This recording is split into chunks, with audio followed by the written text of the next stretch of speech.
Good evening. I call this September 12th meeting of the Morrisville Town Council to order.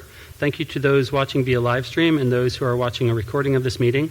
On September 14th, a video of this meeting will be uploaded to www.morrisvillenc.gov/government.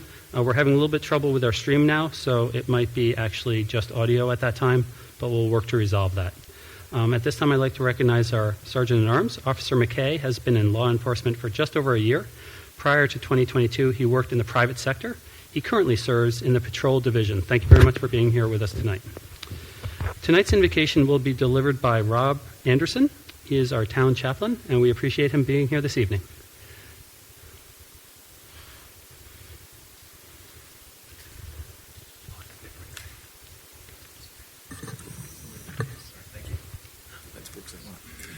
All right, let's pray. Dear God, thank you for enabling us to gather here for this meeting. May this gathering enjoy meaningful discussion. May we build each other up with and glorify your name. Help us to share things that will benefit all of us and draw people to your kingdom. We come against the spirit of division. Help us to interact with each other peacefully so that we may find agreement in our discussions.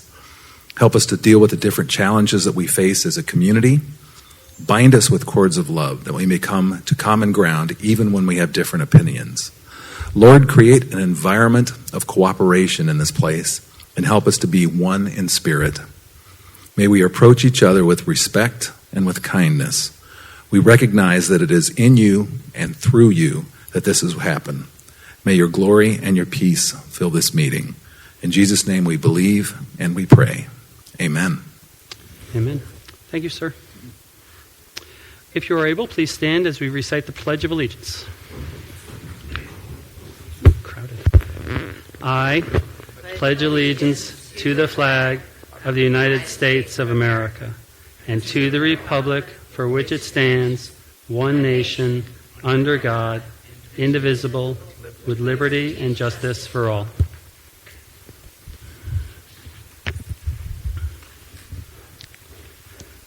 Before we adopt tonight's agenda, Town Council policy is to review and ensure there are no conflicts of interest or appearance of conflict of interest with any items on the agenda. Is there any council member who wants to share anything at this time?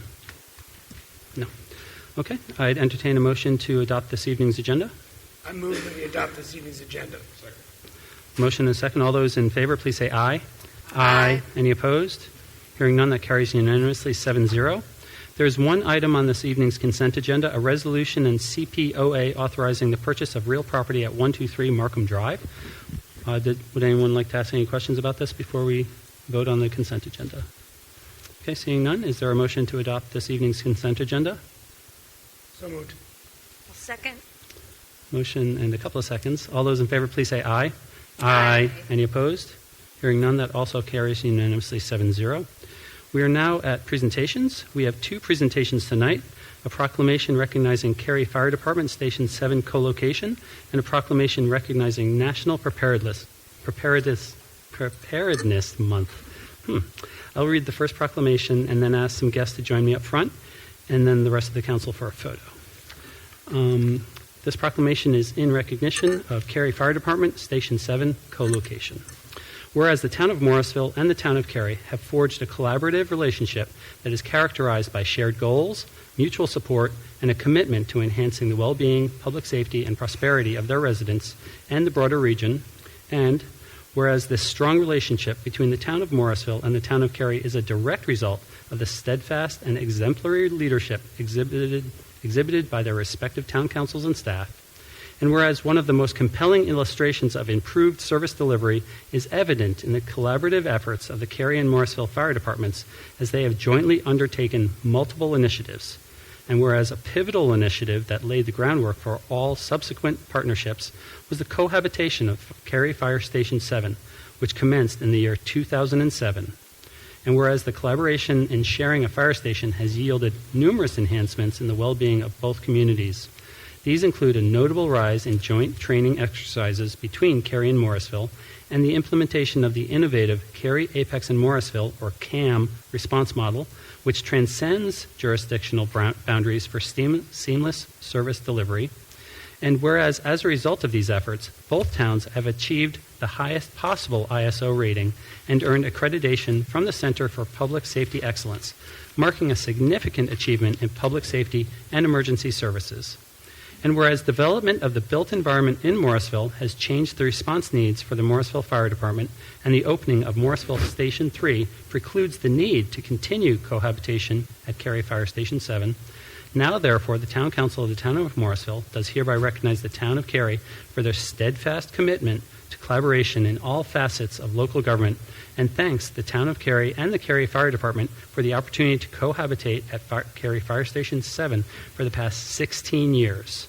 Through these enduring partnerships, we have nurtured 2 vibrant communities that extend a warm welcome to all, prioritize safety, and empower every individual to actively participate and make valuable contributions. And we look forward to continuing this partnership in the future. Adopted this 12th day of September, 2023. This time, I'd like to invite Nathan Lazinski, our chief, up front, and his Cary guest, who he can introduce. Come on up. Thank you so much. Thank you, Mayor. I appreciate you very much. Yes, sir. There's that. I'd like you to be in the middle, please. Nathan, come on in. Love to hear a few words from each of you, and then we'll bring the council up for a picture. Okay. Mayor and council, on behalf of Mayor Weinbrecht and the entire Cary Town Council, Sean Stiegel, town manager, and the 245 members of the Cary Fire Department, I want to thank you very much for this proclamation, but more importantly, I want to thank you for your leadership, your support, the collaborative relationship that we have with Chief Lazinski and the town of Morrisville is invaluable, and we sincerely appreciate that relationship and value it very much. Yeah, it's a pretty exciting time for the town of Morrisville. You know, we're relocating the fire station and having the ability to provide resources to the community, you know, to a growing community, and we don't want to forget those relationships. We want to make sure that those are steadfast and always centered up. We also would like to, well, it's actually pretty fascinating that we're able to take a cohabitation relationship 16 years ago and a simple request to turn that into one of the most progressive response models really in the nation that really every community is sort of envious of. We get calls all the time asking us how we did it. It was hard work, and it's hard work moving forward, and I think that shows the commitment. So I would like to thank council for your leadership, and the managers for the ability to allow us to the Cary Fire Department. I would also like to thank Chief Cooper personally. Every relationship needs sort of a pillar, and I'm going to call him a legend. He's probably the way out there in the Wake County Fire Service. So he provides us with that foundation to really keep us moving forward. So thank you very much. If we could have the rest of the council come up, this is a big one. No, you are the man. Thank you, sir. The legend.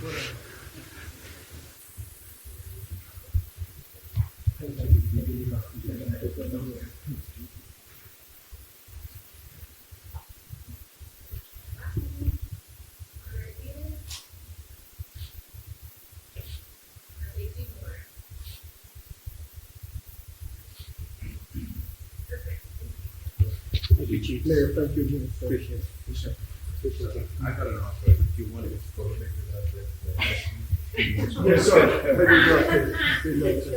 We have plenty of beds.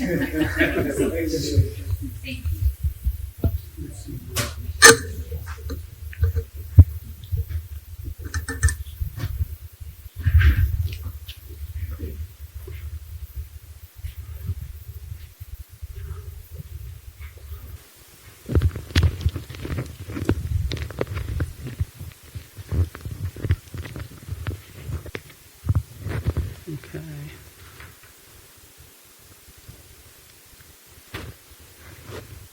Thank you, sir. Just a moment.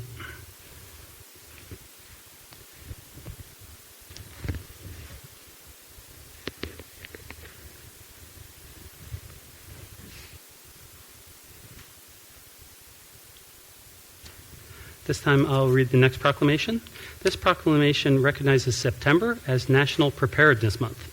Whereas the town of Morrisville and Wake County are at risk for a multitude of hazards, including severe weather, terrorism, biological events, hazardous materials incidents, nuclear emergencies, civil unrest, and other man-made or natural disasters, And whereas every business, family, and individual in Morrisville is encouraged to be ready for disasters and other emergency situations that might disrupt normal daily activities.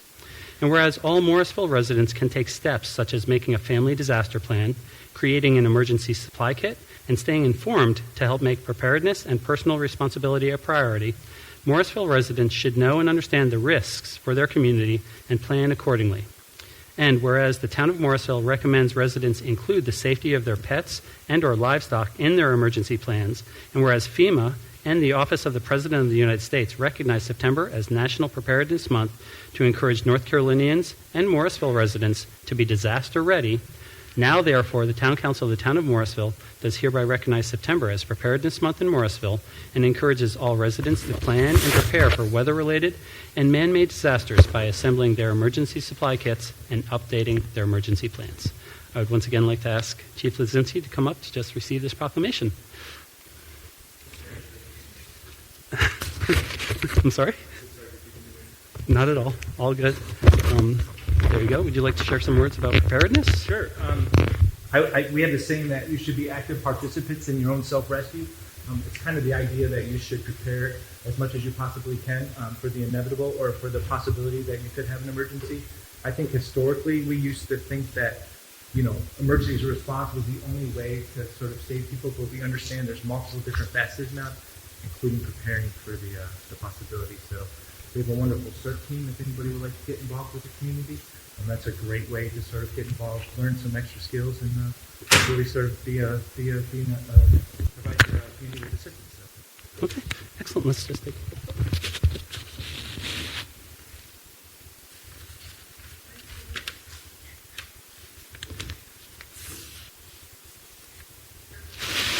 Thank you for everything. Thank you. Appreciate it.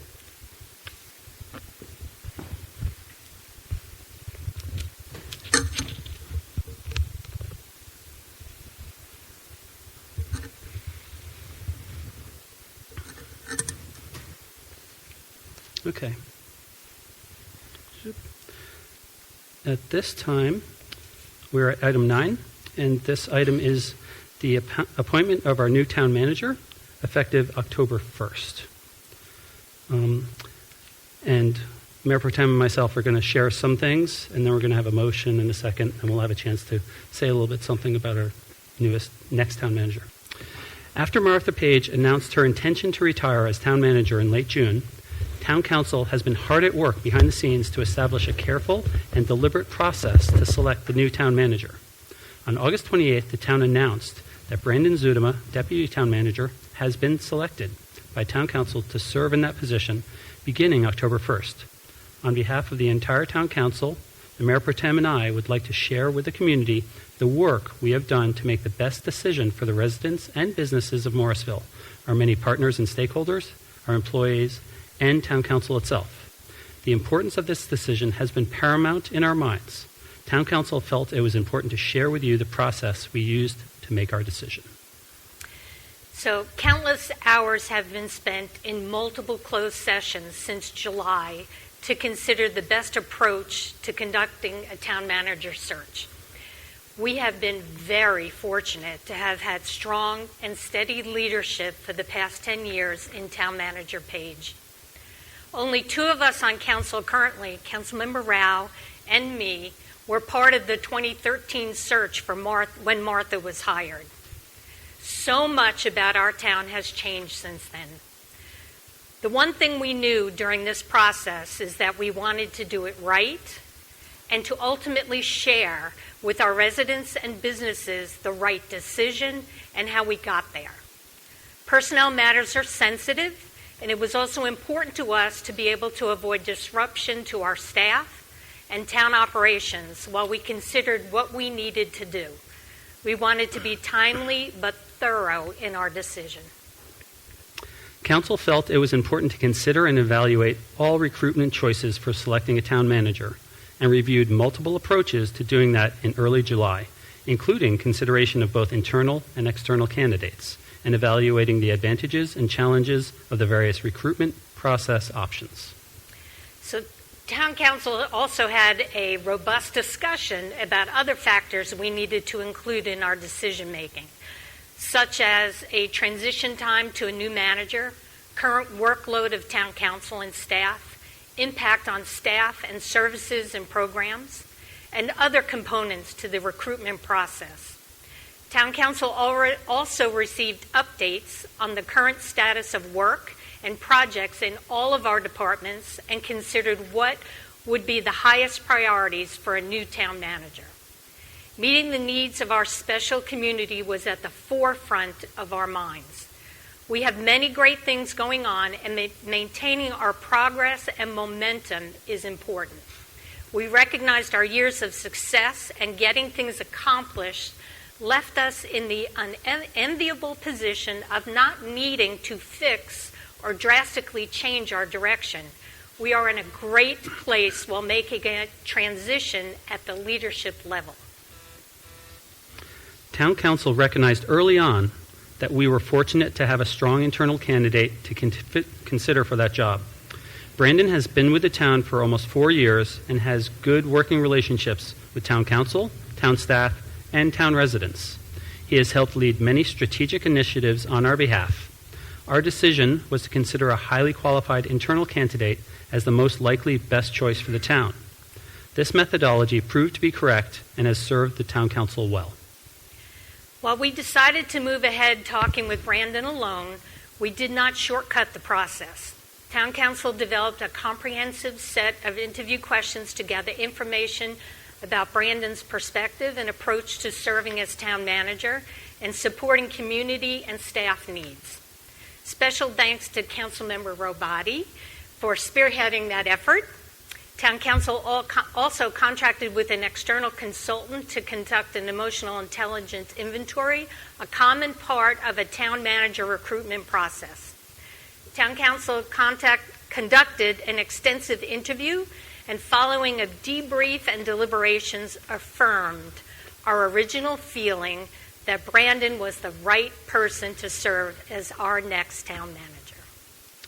Town Council voted unanimously to offer the position to Brandon following the interview. The town attorney and the Human Resources Department facilitated the offer, negotiation, and acceptance of the offer, and developed the employment contract with the terms approved by Town Council. Basic terms of the agreement are a 3-year term, a base salary of $217,113, and a $6,000 annual vehicle allowance. Brandon's appointment will be effective October 1st, 2023. Brandon has agreed to and executed the agreement. So on behalf of the entire Town Council, I wish to express our thanks to everybody for their patience and confidence in us to make this vitally important decision for our town. We did not take this process lightly. We know you will welcome and support Brandon as he acclimates to his new role. A public reception and swearing in for Brandon are planned for Wednesday, November 1st. More details will be shared with all of you, and you are all invited. But there's a reminder that we have a very important reception coming up for Martha on September 28th to celebrate her retirement. And we hope to see you all at both events. I would like to now make a motion to approve the appointment of Brandon Zudema as town manager for the town of Morrisville, effective October 1st, 2023, and approve the employment agreement with Brandon. Sounds like everyone would like to second that one. At this time, in lieu of discussion, I'm going to give each council member a moment to share any thoughts about the process or about our next town manager. At this time, I'd like to start off with Councilmember Garamella, followed by Councilmember Scargins-Johnson, please. No, I just wanted to say, I think collectively as a council, we went back and forth and did the right thing and the right choice. I'm very happy for Brandon and the rest of the town and the staff. I think continuity is critical piece, and I think having Brandon as our new town manager is a step in the right direction. Looking forward to work with him day in, day out as we go forward. And Martha, you'll be certainly missed here. Thank you. Councilmember Scargins-Johnson, followed by Councilmember Rabati, please. I'd also like to congratulate Brandon on such a wonderful, its performance, and I think there's a little bit of love for the town over the last 4 years. I mean, you literally beamed with pride when you were working on problems and trying to help and support members of the community. It just resonated really strongly with not only the council, but the staff and the town. And we did put together some really challenging and thoughtful questions for ourselves as well as for you. And I think it helped us really understand and appreciate what we need for the future. And we are on a good course, as is stated by our mayor and mayor pro tem. And we want to continue on that trajectory. And we believe that you are the right person to help us do that. So thank you so much. Thank you. Councilmember Ravati, followed by Councilmember Fender. Brendan, I think you know what I think. Congratulations. You definitely made the best choice for Morrisville. You know, it's such a bittersweet thing because I'm so happy for you and proud of you and excited to see what we're going to bring to the town next. And I couldn't even imagine this place without Martha. Like I know good to see it, but I don't think anything Martha has had. And yeah, I mean, I'm thrilled for you, Brendan, and you have all of our support and all of our confidence, and I wish you absolute best. Thank you. Councilmember Fender, followed by Councilmember Rao. Yeah, Brandon and I first met in Morrisville 101. We were Councilmember Robati, myself, and Brandon were of the same class. So I kind of feel like we're, I don't know, graduated Morrisville 101 together. And I've also had the pleasure of seeing Brandon around in the neighborhood with his wife and at the pool. So it has. So I know he's a part of Morrisville. He loves Morrisville, and I look forward to working with you for many more years. Councilmember Rao, followed by Mayor Pro Tem Johnson, please. Thank you, Mayor. Well, first of all, I want to congratulate Brandon Zutaba and his family for this remarkable appointment. A decade ago, when we appointed Martha Page, we made a decision to select the right manager at the town's history to lead us in a new direction. And we certainly have done that with her leadership. And she's established a culture of continuous innovation, which our staff in town has leveraged on to catapult ourselves to be one of the top towns in America to live, work, and play in an all-America city. And I'm absolutely convinced that Brandon Zutama is the right person at this point in our town's history to lead us in even greater heights. His passion, his integrity, his love of the town, and his innovative approach, I think, is going to be very, very exciting. And I sense a lot of really exciting energy among the staff already. So I'm looking forward to working with you and also looking forward to learning a lot from you about being a strong leader, because that you are. Thank you. Thank you, Mayor Pro Tem Johnson. So I'll be really brief, but one of the things I said in the kind of the remarks that I made was that so much has changed in our town in the last 10 years, and that really that's an understatement. So much has changed, so much for the better, and we'll talk about that some more later in September at Martha's reception. But so much has changed, and we are in such a good place that it was critically important to make sure that whoever takes up this helm understood that and would be able to take us into the next decade or more. And Brandon, you are the right person. So I am thrilled. Thank you for accepting, because it's a two-way street, and it is a huge commitment. A town manager position is probably in all the careers that I've had and all the people I've worked with. A town manager is a really hard 24/7 job. And it is more than a job, and we've seen that from Martha. Martha has told that it is more than a job. It is a life. It is a love. So thank you for accepting the position. We know you're going to do fabulously. For the public who doesn't know, Brandon came to us in the fall of 2019. And he was new to the town of Morrisville, certainly not to municipal government. And then, if you all remember, we very shortly went into lockdown a couple of months later. And so not only did Brandon have to learn the town of Morrisville and our operations, but then had to deal with something that I hope none of us ever have to deal with again. And that was pretty extraordinary time. And you did it fabulously. So knowing how you did through that whole time in our history, we know we're in good hands with you at the helm. So good luck. Thank you. I simply look forward to the continued progress that the town is going to continue to make with you leading our staff. So thank you very much, sir. We have a motion and a second. All those in favor, please say aye. Aye. Any opposed? Okay, hearing none, that carries unanimously. And October 1st, we will have a new town manager. Thank you, sir. At this time, we're at... Yes, okay.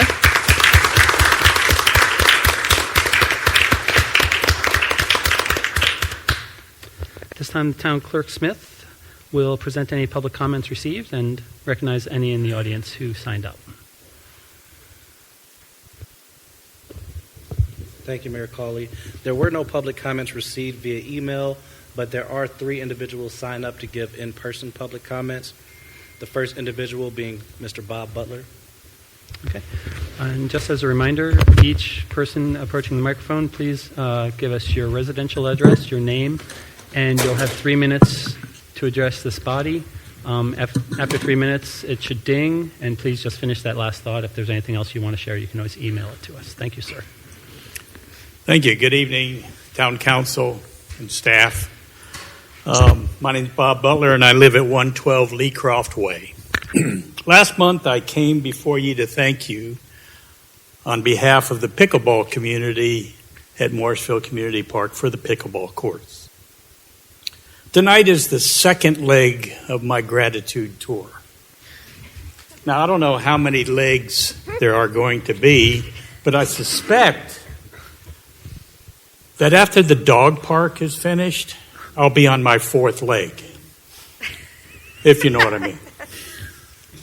Tonight I come to thank you for the greenways of Morrisville. On behalf of all the people who use our greenways, and there are a lot of people that use our greenways. I walk on the Hatchet Creek, Crabtree Creek Greenway 3 or 4 times a week, and I can't imagine not having greenways here. I see some of the same people all the time walking, and I see new people. I see town council members. I see some staff. Speaking of staff, I'd like to relate a story from a few weeks back. I was walking on the Hatchet Creek Greenway when behind me I heard the slapping of feet on the pavement and heavy labored breathing from somebody running up from behind me. When the runner got to me, I saw that it was our fire chief, Nate Lazinski. It was a very hot day. It was going to be 115 feels like temperature that day. We exchanged pleasantries, and he kept running by. He was sopping wet. He was profusely sweating. He was spritzing all over our nice greenways. A few days later, I was worried about him. A few days later, I saw him, and I told him that I was worried about him and that I was afraid that I was going to come around the corner on the greenway and he was going to be laying down from heat exhaustion. And I said, I was going to have to call your department to come fetch you. And he looked at me, and he says, if that ever happens, do not call my department because I never hear the end of it. He said, drag me to Cary, call them. Now, you all rarely hear the thank yous from the community, whether it's for the pickleball courts, the greenways, and everything else that happens in this town. But I'm here to do that. I was recently talking to a couple from Durham who wondered how little old Morrisville does all the things that we do. Festivals, cultural events, music, movies, pickleball, cricket, greenways. I told them, because we're Morrisville, For heaven's sake. We're an all-American city. Thank you. Thank you.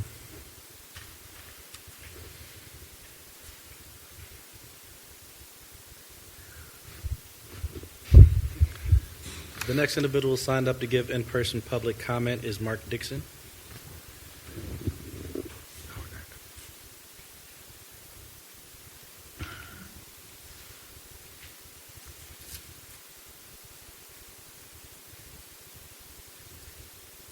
This one? Yeah. Okay. Mark Dixon. I'm at 1413 Everett Fields here in Morrisville. Before I begin, congratulations, Mr. Zunema. I'm sure you very much appreciate it. You deserve it. And Miss Page, thank you for all your work. I really enjoy living here in Morrisville. And it's because of the work that you do. So last couple weeks ago, I watched the town council work session, and I was a bit triggered, unfortunately, about the discussion on the disc golf course at Church Street Park proposal. And it was deserving of ridicule. So that's why I'm here. I had thoughts about how I may approach you all, either with anger, sarcasm, I'm rather sarcastic, or some respectful dialogue. Either way, I want you to listen. I have not heard a valid reason for not having this amenity at Church Street Park. Get it done. It seems as though some of you are trying really hard to either delay actions or come up with reasons not to add this amenity to our community. Having a few cricket matches throughout the year is not a valid reason for this amenity not to be built. The restrictions from Wake County have already been addressed. Chris Snow sent me an email, a message about the project. He had already heard about it, and he said the project is fine as long as it's environmentally friendly. And so this is not a challenge for the disc golf course. You already have enough information to proceed with a full design. You will probably get some free help like you have in the past. Typical tee box designs are well known, and baskets are standard. The Parks and Rec folks have already recommended this to you twice, and I was at that meeting. This approval to proceed is simple. In 2 weeks, I want to see an agenda item that you will vote on and pass to get this done, or at least have the design done. So I will contact each one of you to understand your hesitancy about this amenity, and I will offer you my feedback. If you can't provide a valid points against this, then I expect you to vote yes. I can't think of many other sports that allow people from ages 5 to 85, like my dad, to play and enjoy the outdoors. As I recover from an injury while engaging with my kids, walking will be about the only thing I can do for the next few months. And disc golf will be one of those things that I can add to a walk in the woods with my kid. So I think that if COVID taught us anything, it's to get outside and enjoy the outdoors. So please end the delay and get this done. Thank you.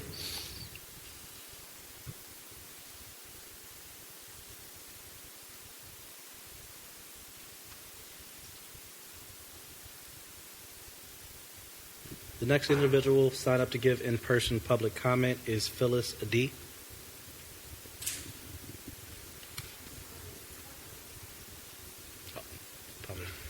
Then there's no one else to give in-person public comment, sir.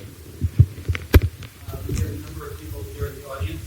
Was there anyone who didn't sign up who wished to address this body for three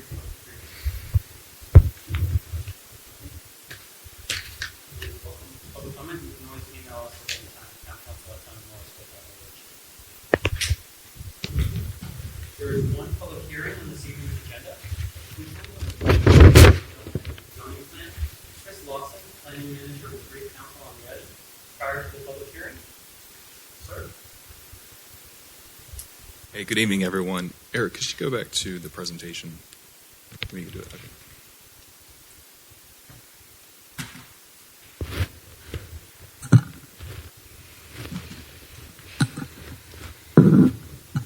All right, good evening again, everybody. I'm here to discuss the proposed amendment to the 21 Land Use Plan approving the transit-oriented development and zoning plan. Okay, so first let me begin with some background on a few different items of land use plan implementation. So first of all, the current land use plan was adopted in February of 21. So tonight I'll start with some background, discuss how the TOD and the TOD plan relates to the larger land use plan implementation, and then discuss the formal action that council is asked to take tonight. So this first slide just discusses some items that have occurred since the land use plan was adopted. Most of it were items that planning has handled, but also I want to note at the bottom there are other departments accomplishing certain items in the land use plan, like sidewalk connections. So apart from larger land use plan implementation, there's a specific project that the town has consulted with Housel Levine for to help implement certain parts of the plan. One of them is the TOD, and so you can see this is our current step highlighted in green. It is a TOD sub-area plan, which will be an amendment to that 21 land use plan. All right, so let's review some of the TOD timeline. This just describes a few efforts the town has had to install a TOD or plans that have mentioned TOD in transit. So it begins in 98. This slide runs through 2014. And I'll flip to the next slide. It also discusses more specifically the 21 land use plan. Again, highlighting the current step. So after this current step, town staff, along with Housel Levine, will draft UDO amendments to codify the vision that the council will set into regulatory code to ensure that the vision is developed as set by council. Next, just want to highlight a few stakeholders that have provided information and input. Just want to thank anyone who's been involved in that process. And then the next few slides just cover various opportunities for input. Just want to say that not only is it an opportunity for stakeholders to provide input to town staff, but also it's very helpful for town staff to hear from these folks. I don't know everything, so it's great hearing from other people around the region or other experts or stakeholders. All right, next few slides just highlight previous chances PZB and Town Council have had to review and provide input on the TOD vision plan itself. So this is when work sessions have been held talking about various land uses, building height, road widths, sidewalks, all items like that. Okay, so let's get through all that, and now we're on to really what is occurring tonight, how do we get here, and what is council asked to do. So attachment 1 of your agenda item is the transit-oriented development and zoning plan, which I'll call the TOD plan or the sub-area plan. After I finish this part of the presentation, we'll get into that plan itself. I'll run through it, flip through the pages, and then take any questions at the end. If that plan is adopted, it will become a supplement. It will become part of the 21 land use plan. Okay. So current step and request. So tonight's the public hearing, staff brief. Again, I'll review the plan itself. September 26th, you're requested to take action. And again, we'll review the plan in more detail, and I'll take any comments you have, questions. Staff recommendation, staff recommends approval. There's 3 bullet points. 2 of the 3 are basically saying this plan we think aligns better with the land use plan. But number 1, it says that it establishes a town vision for the TOD, which will allow staff and the consultant Housel Levine to draft UDO amendments, which will essentially allow the zoning to align with the vision set by council and the town. I'm going to say that the Planning and Zoning Board recommended approval 4-1. Also like to note that there was an open house held before the PZB, had a number of residents come to it. That feedback that we received was included as attachment 3 in your agenda item. And then a lot of the feedback we heard was about traffic, road improvements, things like that. So attachment 4 in your agenda item discusses road improvements that are scheduled to begin by late 24. And those are highlighted around Chapel Hill Road widening, but also McCrimmon widening and the McCrimmon flyover, which will dramatically impact the intersection of Church Street and McCrimmon. Okay, and so your action item would be taking action on Resolution 23-296, approving the TOD development plan. So for now, I'll take any questions you have about the presentation, but if you don't have any, I'll switch over to the plan itself and just run through that and try to answer any questions you have about that.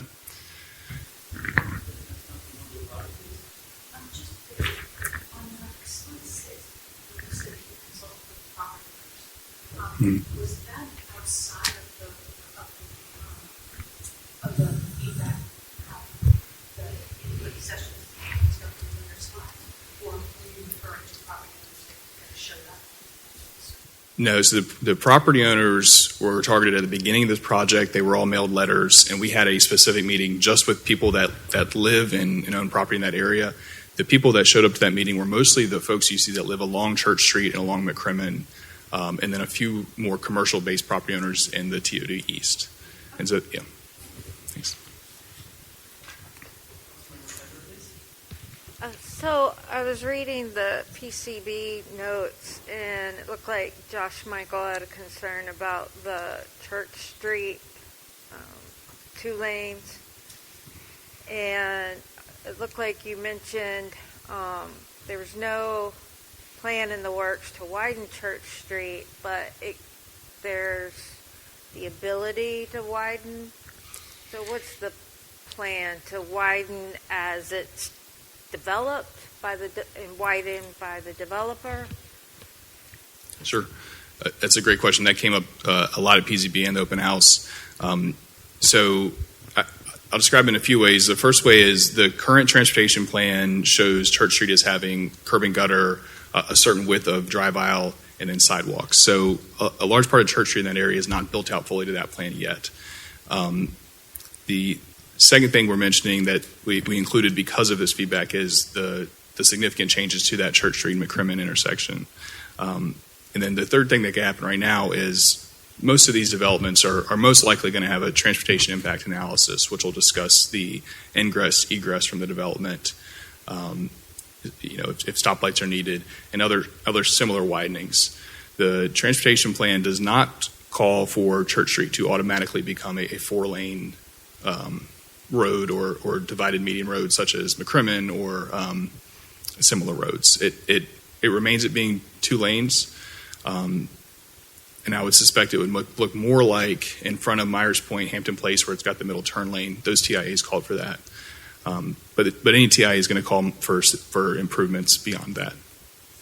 Say that last sentence again. Any transportation impact analysis is going to call for improvements to egress, ingress. Okay, because, the other concern I have specifically with that area is I think one of the things that we saw after the Major League Cricket games is that area right there is not set up at all to handle even the amount of traffic with the shuttles and the cars dropping people off. And this is just going to make it worse, and to not have a plan for that area seems short-sighted. Sure, and I don't know when Church Street Park was developed, if there was a TIA, what it called for. These will almost certainly have them. And then the other thing, which is, it doesn't necessarily answer your question, but I think the intersection of Church Street and McCrimmon is going to have traffic flow at a much better rate. So what is the design calling for here? I'm looking at the drawing. I see some orange lanes, but I don't know what that Hey, means. do you mind if I open attachment 4? Just go to this. And just click left click or right click? Left click. Okay. Okay. Yeah, so I've got 2 slides. One really narrows down on that intersection. Yeah. And the thing I would point out from this slide is how much farther back the taper lane handles for a right turn lane. Mm-hmm. It comes up, beyond where the Church Street Southern lot improvements were just completed. Okay. So there's a little more stacking coming off Church Street, improving that intersection for traffic flow. And then if I switch to the next slide here, you can just see it's all of McCrimmon's being changed from kind of almost an older country road into the 4-lane parkway it needs to be today. All right. That still doesn't look like much of a change on Church Street. It's already got the left turn lane. Sure. Now. Sure. All right, I don't want to hold up your discussion.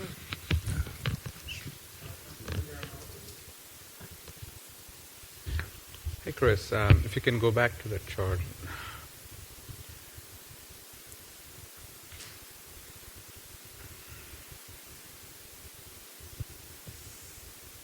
The diagram, like the diagram you just showed. Oh, sorry. Sorry. That's right. Where did that go? There it is. So where you see TOD West and it says 08 right down below, or actually, yeah, you can take the one on the top. During the Major League, one thing I have observed, if you look at the chart on the top where it says green Church Street, the lane of Church Street is so carved. Can we go back and amend our transportation plan to straighten it up, because that would potentially give a lot of room not only to Church Street, which is constrained, Church Street Park, which is constrained, but also it will give us better, access, because the TOD West is not developed, and we can always come this way towards the TOD West area and have a straight line. And I had mentioned to Giselle and also to Brandon at that time, but I think I agree, like, it's a bottleneck, that area, and anything that we can elevate the traffic. And I was just thinking, like, what stops us from, because this TOD West is not even developed, we can have a straight line, and that would give more space and also room for any expansion in the future for Church Street Park by like 30-40 feet on the right side. Because right now there is nothing. It is so packed in right now. Well, we don't own that. No, but yeah, I mean to say we don't, but at the same time, since we are developing the plans, we can always do like work with them and use to straighten up. Because it is for the good of the town, we can either do eminent domain or work with the developer or whatever it needs to be done to smoothen the lane up. So basically, from the curve, make it straighter to allow Church Street to have more room. Yeah, and that opens up like a lot of almost 30-40 feet on this side, and gives a lot of room. Either you want to put a lane or expand a little bit of Church Street, because the nets were put there and there was hardly any room to even go a little far. If you have to even expand some, like bleachers or any kind of things in the future. Sure. So right now, the way our plans are set up, there's not a way to accomplish that straight through the plans, and I'd have to think more about how to accomplish that through a plan. Because I think someone said ownership, that might be the best route for it. Because if we don't do it now, then we can never do it, because it's an empty piece of land now. And this will only happen if we put in our transportation plan.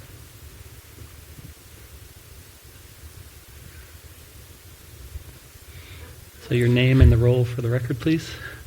Yes, Michelle Siegel, Planning Director. I just did want to note a couple things. An evaluation of Church Street was not part of the consultant scope of work of the project. But in talking to the public and the TPE meetings, really heard those concerns. I think there is some merit to those concerns. So you will see in the draft plan document some language that, future evaluation of Church Street would be recommended. But we want to make sure that we're thoughtful about that. I think a TIA for development could inform that, really knowing what the traffic volumes are, where the traffic is going to come from, and then also impact. Widening Church Street 4 lanes would have impacts going north up and to the Pittsburgh area and the Durham potentially. So we want to make sure that we really evaluate that. And so that has been noted in the draft study as something to consider further, but it's not part of this. I just wanted to note that. No, I think that's good, because I agree. Like all the way 4th Street, I've been asking Benjamin, and all the time the plan doesn't call for it. But especially the amount of high traffic at the first piece of it till whatever the Charlotte Grove or something like that area, there is a room to straighten up and make it easy.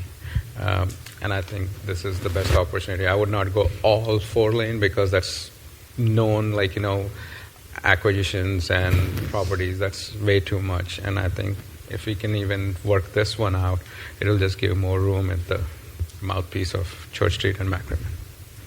That's just a thought. Councilmember Rao, please. Yeah, I think that,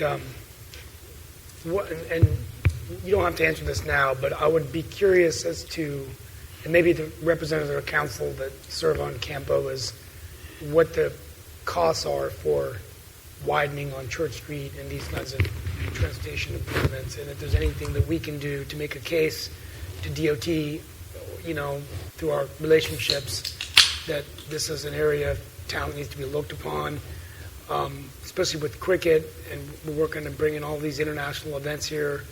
I just think that we've got to focus on this road.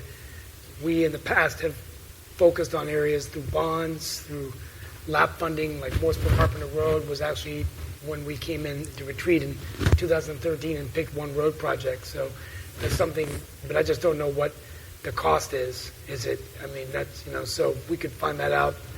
I think adding in the transportation plans critically important sooner than later. I don't know what's involved in that, but okay. So estimate for 4-laning or widening that just cost portion. estimates so we know. And we want to congratulate. They have a new secretary now, Joey Hopkins, whom we know well, is now the new DOT secretary effective October 1st. So he's very familiar with Morrisville because I think he was the division engineer for this town for many years before he became the chief operating officer. So there's a lot of people that are very familiar with Morrisville, and I think the circumstances have changed. The fact is, when we were doing these plans, we weren't ever thinking we were going to have this investment in cricket and the amount of volume of traffic we're seeing. And I think it's important and warrants another look. Sure. Yeah, we can look into that. Okay. I would just share my thoughts that we have heard for many years that Church Street wasn't a planned widening. I like the idea of having this feeder lane. Perhaps when there's future analysis as part of this, we can see if the feeder lane can just go further. Because I think it's so infrequent that we're going to have that kind of volume at Church Street that I don't think we necessarily want to devote resources into widening to 4 lanes for a couple of blocks there that will only be used a few times. We recognize that we're never going to build enough parking, so we're not going to try. So this might be another case where we could put more pavement down, but it won't really make a big difference, and it'll only be really infrequent. But we've been hearing for a while that a lot of people along Church Street would like it to be widened. And I'm hopeful that this new plan will help that intersection move a little bit better, and then with the overfly, that whole area will be a little bit less congested. So I would love for us to acquire TOD West and widen it, because in the future that would be nice, but I'm not sure if that's the path forward given our priorities. So that's just my thoughts to the council, and you'll get a chance in a second to respond to that if you wish. But did anyone else who hasn't had a chance to speak want to speak before I go a second time around? Because I think you started us, so I'll go back to Councilmember Rabadi. I'm sorry, I had to turn on the earlier presentation. When I remember talking about this is a light at Church Street. There's a light at Church Street on the lower deck, Can you follow my mouse? It's a light. It's a light. I go through there all the time. So,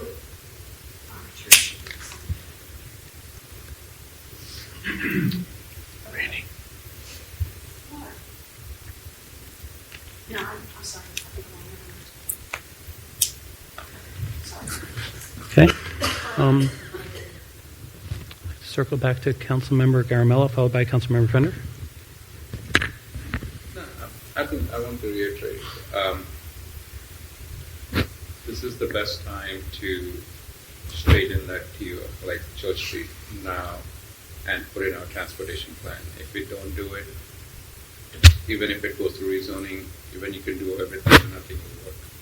When you have it in your plan, then the developer or anyone will be forced to follow the transportation plan. And that is a critical step. I think we need to do that. Sorry, because for me, I was just talking to some of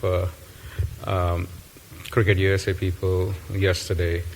There are 4 locations, but the New York one is still up in the air. 15 games will be coming to the U.S., and I can easily anticipate 3 to 4 games are coming to Morrisville. So it is only going to go up. The traffic is only going to go increasing. So for us, and we don't want to be, it's good we are getting a World Cup game, but at the same time, we got to be cognizant for the people who live in that corridor too. And I think if we don't put in a transportation plan, nothing will get done. And I'm not asking for the whole 4-lane either. That's overkill. It's not going to happen. Okay. Okay, a little grace, and then yes.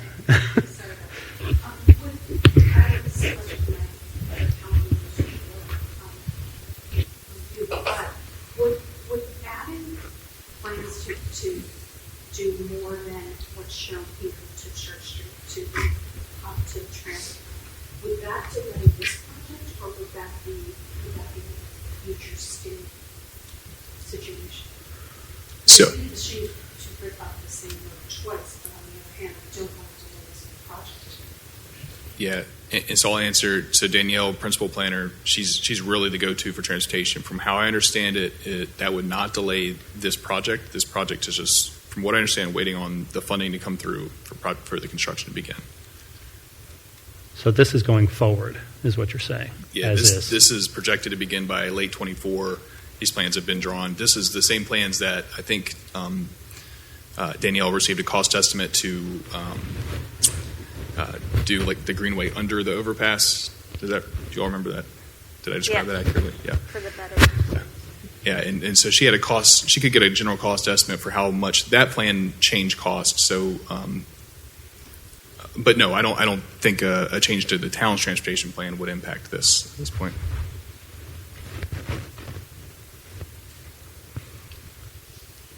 Anything else, Councilmember Rabadi? Okay, I'd like to give Councilmember Scroggins-Johnson a chance for first try. Thank you. So hearing our dialogue here, it makes me think that we probably do need to reconsider maybe an amendment of not the entire transportation, rewrite, but the transportation plan for Morrisville is a living document. We now have a couple considerations to warrant a refresh related to Church Street Park.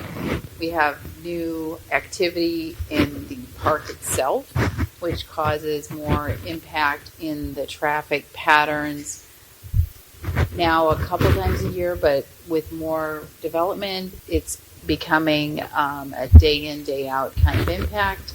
And also with this McCrimmon Parkway configuration, we are also impacting Church Street Park. So I would support at least a look at Church Street Park and consideration for further work or an amendment to the transportation plan for this specific area.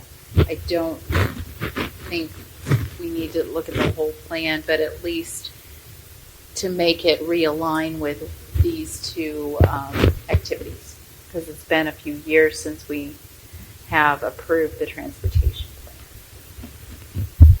Thank you. Councilmember Fender, please. Yeah, so I just wanted to address a couple of things that have been said. I totally agree with Councilmember Garamella about just I suggest that we update the transportation plan or add to this resolution for the transit-oriented development that we recommend adding the Church Street update to the transportation plan for just that area. I am in no way suggesting that we make Church Street 4 lanes all the way up to Durham, just in this area to where it makes sense.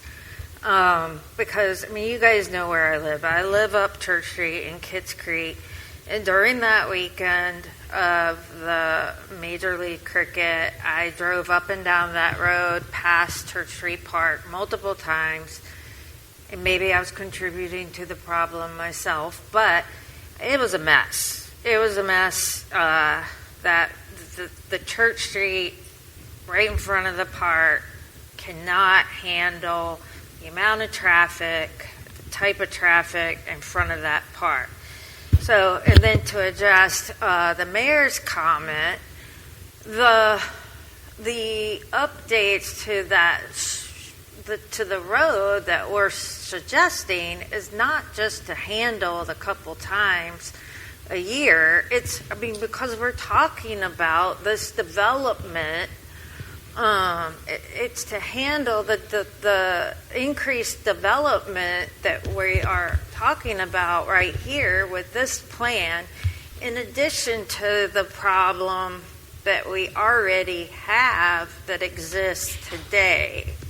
And that's why I think we do need to, if we're talking about increasing development there, and we already have a problem with the traffic in the road right in front of that development, then we need to be looking at what our plan is for addressing the traffic through that road. So that's it. Mayor Pro Tem Johnson and then Councilmember Garamella for another try. So this is an important conversation to have, but we're supposed to be talking about the TOD kind of development plan here. And I get it, the traffic and development are tied together, so I'm not losing sight of that. But I would prefer that we have a kind of really a more robust discussion about what to do here and what it is, what the issues are, because we're talking about a couple of issues here too. We're talking about a cricket event and traffic at a cricket event. There might be some solutions that don't include pavement to solve that particular problem when that happens a few times a year. Maybe not, I don't know. But that's worthy of discussion. And then there are, obviously discussion about how do we handle the additional traffic that comes from this development. And I think we have a TIA that will help us. We have a process that will help us. So maybe it again, not an important discussion to have, maybe not, we're not going to solve it right here, right now. And I would just caution that until we do, I have no problem with asking for more study or more information. I just caution that we not dictate the solution right now. I think there's lots to take into account, and there might be multiple solutions to this problem. And I always say we can't pave our way out of this problem. So I just think of that when we're talking about all these issues. I mean, we're talking about TOD where we're hoping people are going to take mass transportation and not have, multiple vehicles in a family. So I'm kind of sensitive to that around this area too. So again, not to diminish this conversation, very important, but maybe kind of take it. Let's go back to what we're here for tonight. It's a good reminder. Thanks. Councilmember Garamella? No, I agree with what Liz is saying, but at the same time, I'm not comfortable approving on 26th with an assumption that something will be done, because once you approve it and not in the transportation plan, we are, hitting ourselves on the foot right there. So that's for me is a big no, because you can do it, but at the same time, and if it's not updated a transportation plan, it doesn't have any, like, you can say, teeth to the whole. If I could add on to that, just this is the visioning stage. The text amendments won't be prepared till early 24, so there is some time for the zoning teeth to come in too. So, when zoning means like the transportation will be a part of that. It could be, but mostly what we're focused on is the actual taking the vision and turning it into the actual building heights allowed, the specific uses allowed, things like that. Yeah, my only problem there is like with this SR 1635 Macrimon, the plans are already vetted out and they're ready to hit the shovel next year, right? These transportation plans in front of you. So I believe so, because these were from a public meeting that was in 2018. So Exactly. this is how long? Yeah. So the reason I say that is because this will go no matter what as planned, and then if we have anything that we can correct it at that intersection, it's better do it now than if we wait till 2024. It's kind of too late in the amendment of anything to do it. That's where I see the hurry there. Other than that, nothing. Sure. Could I just get Councilmember some? Rabadi. Yeah, Councilmember Garamella, can I just get some clarity? Are you saying that because these amendments to Church Street would be part of the plan, if they'd be part of like the official record if we approved on the 26th, I assume. So are you saying that you're uncomfortable with these being the amendments that are in the plan, that you want to wait and see if there's something else developed regarding Church Street, or are you saying, like, what exactly is your objection to the 26th? Absolutely. Okay, So thanks. The Macrimon Parkway, which is LSR 165, is a funded project that DOT has already posted, and I think it's starting next year for the flyover and all those things. As part of that, there's a lot of improvements that are coming at the intersection of Church Street and Macrimon, Right. and on the whole areas. If we don't fix our transportation plan of Church Street now, they will use the current plan as it is planned and move forward without even considering what we have updated in our transportation plan. Okay. So when we update our transportation plan, then there is some glue or teeth to it to basically do what we're doing, is my thought. They're not going to change their plan. That's right. The design is done, sealed. They're not going to change their plan. And then also, like my concern is if we approve this or for this one, and with no transportation plans amended, a developer will come and he will just make 2 lanes and say, it doesn't call for it, I don't have to do it. So, Wouldn't development in this area require a zoning variance? Am I wrong about that? Okay. so if I could let staff interject at this time, Oh, that'd be great. I might Thank be you. able to get some clarity. I think I'd like to recognize Assistant Manager Rodriguez first, and then Michelle. I wanted to provide just a little clarification on this project. So the Macrimon Parkway widening and the flyover, they're tracking at the same time. 2 separate projects, but tracking at the same time. Based on information we have provided to Town Council previously, NCDOT is currently in the process of finalizing the right-of-way acquisitions on this project.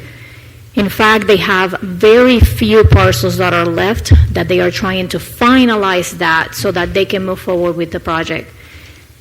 The utility relocation for the project has already started, and they are planning to move to construction based on this plan next fall, 2024.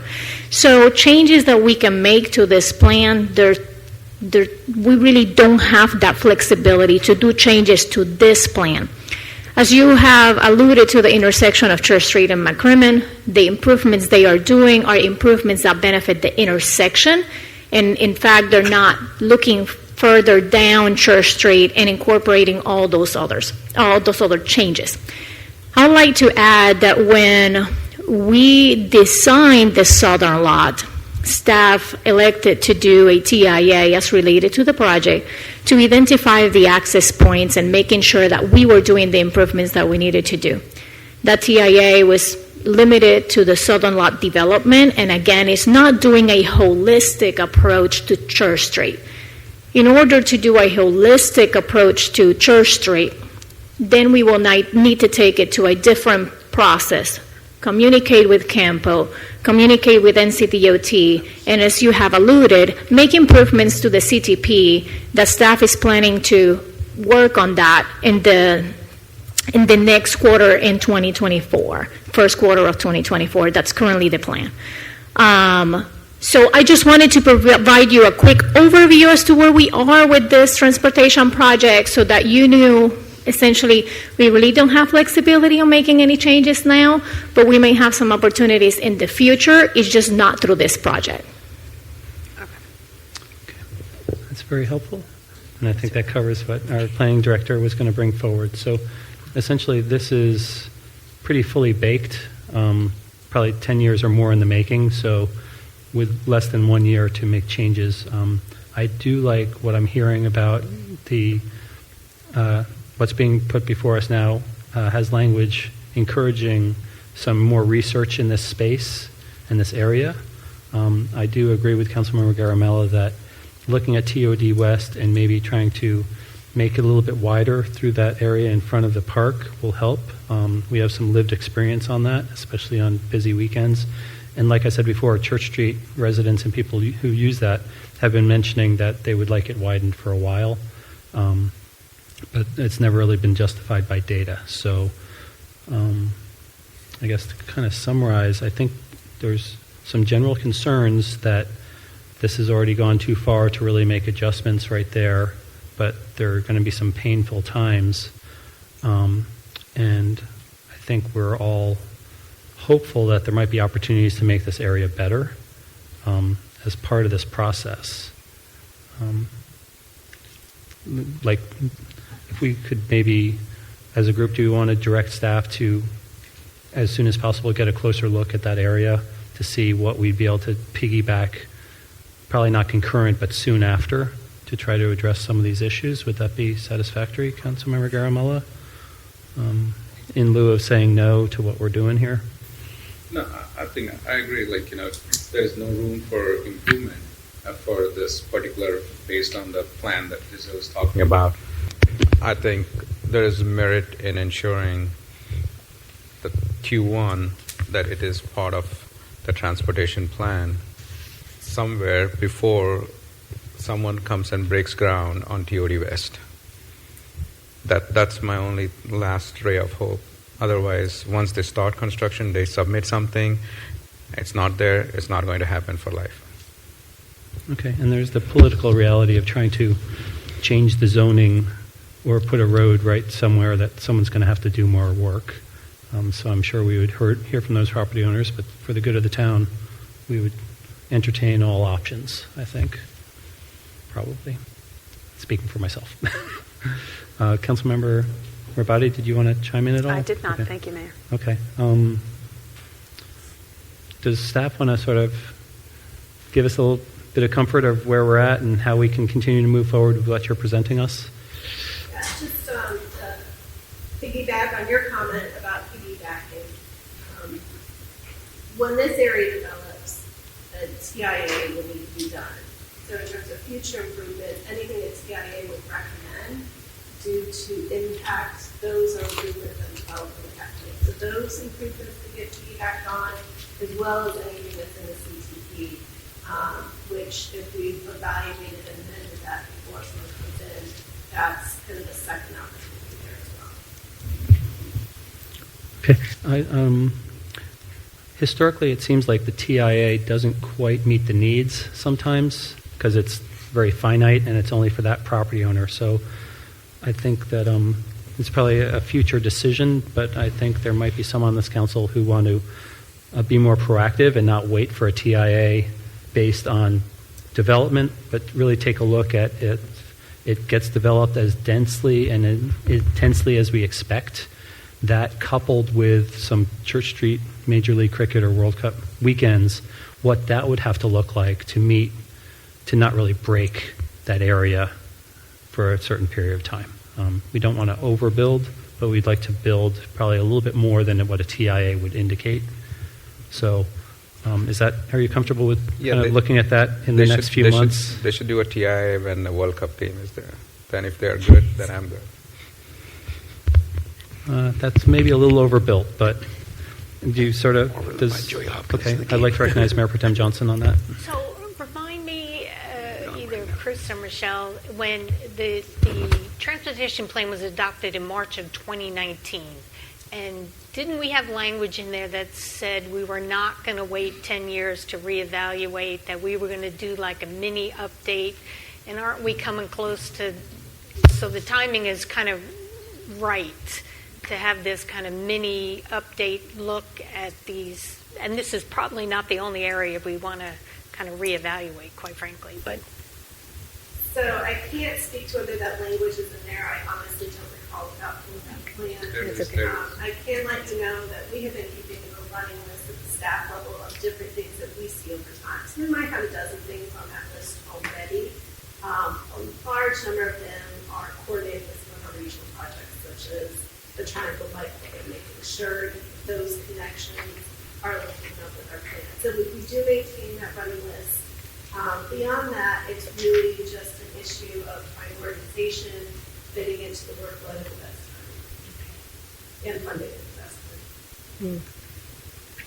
Thank you. Okay.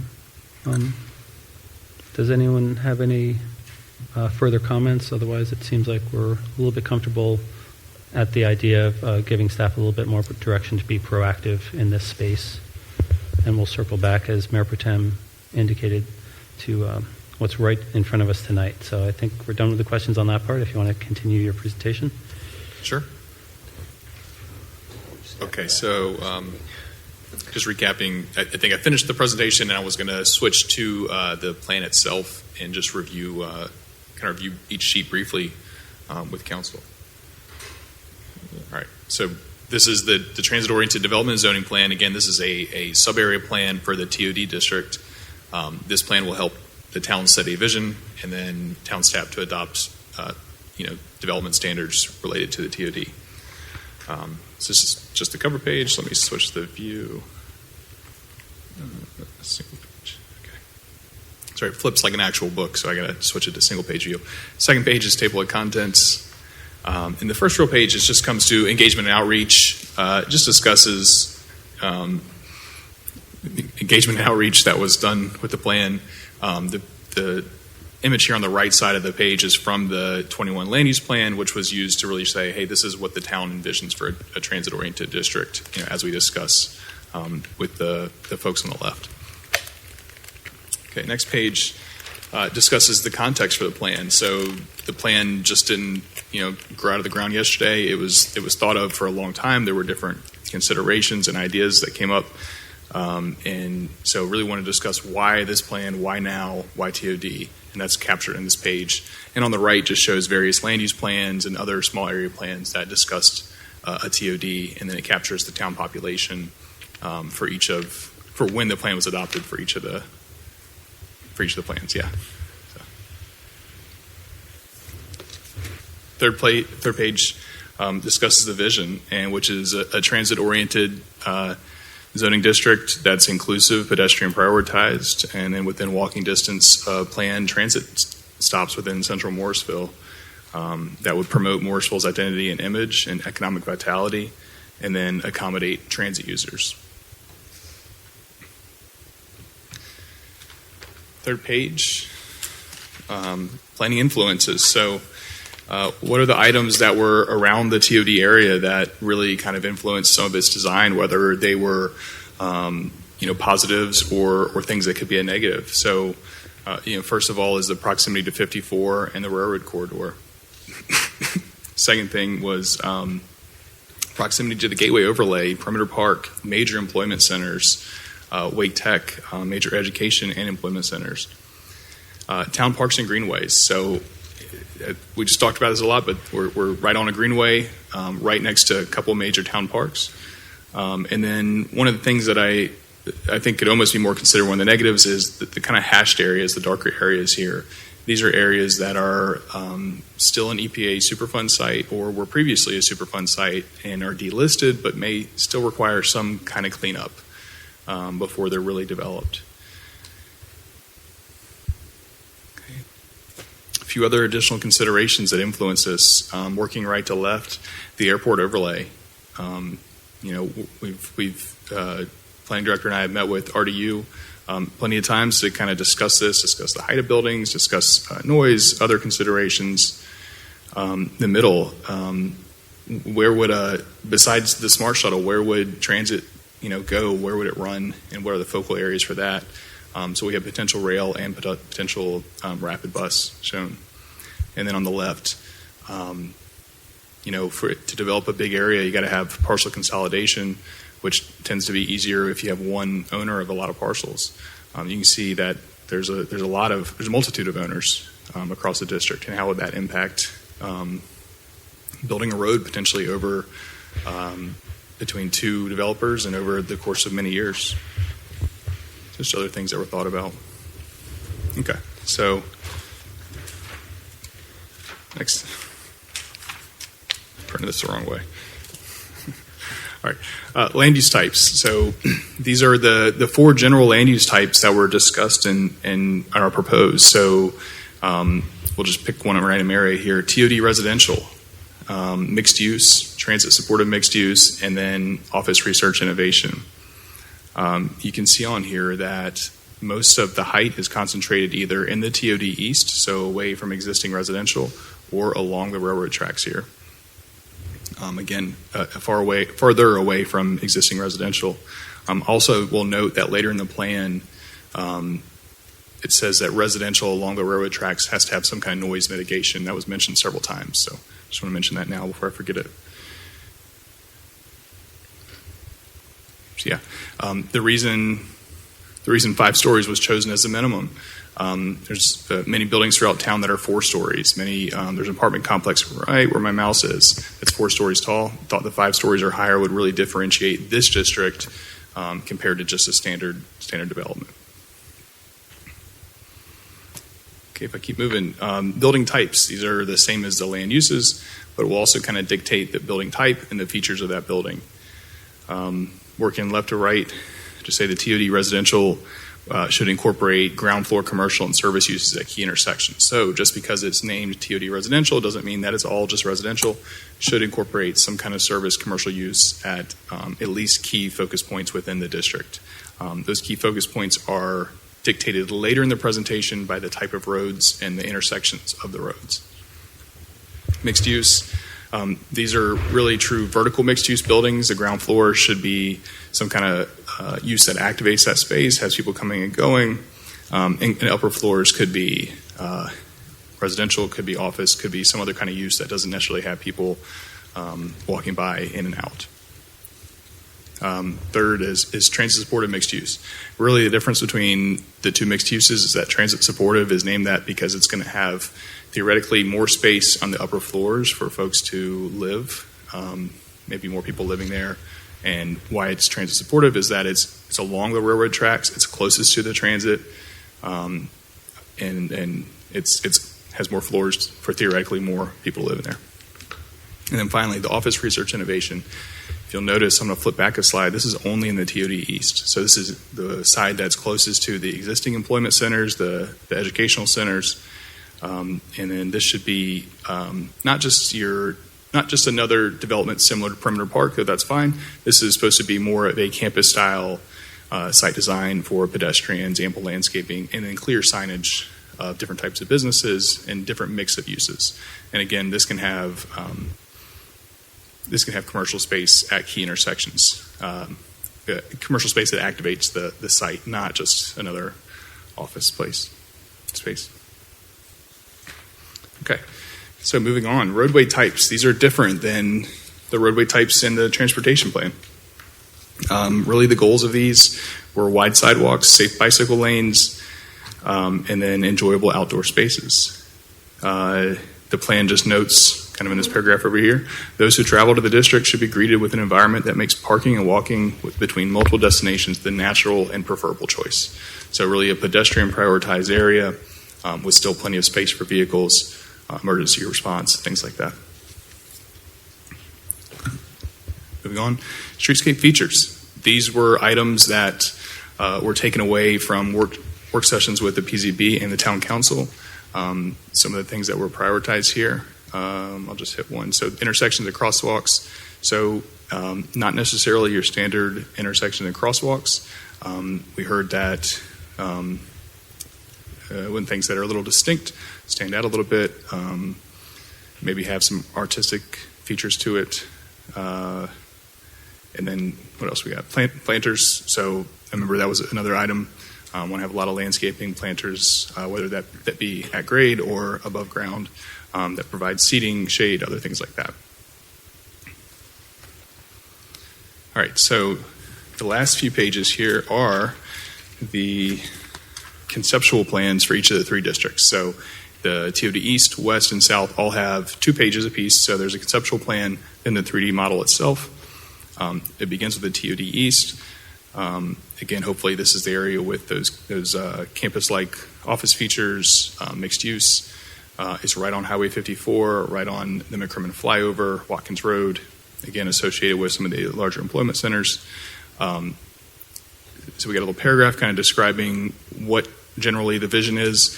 This right image here, that shows the roadway patterns that are generally how the roadways are expected to be laid out with which type of road from the previous slide. So the main street is in the red. That's going to have the widest sidewalks, widest sidewalks, protected bike lanes, and then the widest overall right-of-way. Last thing I want to point out is there has been a site plan that was approved under the previous office zoning. This site plan was submitted back in 2021. The site plan has been approved. Construction has not been approved or started yet. So it is not represented in this plan. This is still showing the vision as we would have set it without this plan being approved. So I'll get on to the model itself. So I'll try to distract. So north is here where my mouse is. Chapel Hill Road runs along the bottom. The McCrimmon flyover will run to the right. The blue is the Office Research Innovation. The tan color back here is the TOD residential, and then along Chapel Hill Road is the mixed use.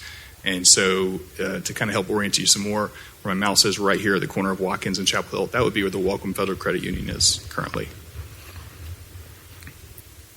Okay. In Central Park, a few other items here. All right, keep moving. The next is the TOD West. This is right across from Church Street Park. So this is different from the east, as it's going to have more residential and more mixed use. None of that office research innovation, which is again really more the campus style feel. It'll be focused more on mid and high rise, multifamily, transit supportive uses, and commercial spaces. So vision here is to have a district that is self kind of contained, but also maybe to provide services for those that live up and down Church Street. Small retail, other service uses. That is the 3D model. North is directly to the left, so you're standing facing east. Chapel Hill Road is at the top, McCrimmon flyover, and then Church Street is at the very bottom. And again, these are conceptual models that the consultant designed based on a lot of what they heard in the feedback, not exactly what someone's going to have to come in and construct completely when they develop the site. Keep moving to TOD South. This is the last of the three. Very similar to the TOD West. Residential, maybe some other commercial options. Main Street kind of coming in along the main drag here. And then most of the entrance off of Church Street. Flip to the model. You'll see on the left here, this is the McCrimmon flyover. This gave a little uncertainty for how this area could be developed, where the current McCrimmon is, if it was ever redeveloped. But again, mostly residential. This is near existing neighborhoods, so we push the height, the really tall height, back towards the railroad tracks. and try to show plenty of park space. So that's the plan. I guess any questions or comments, I'll take them now, please.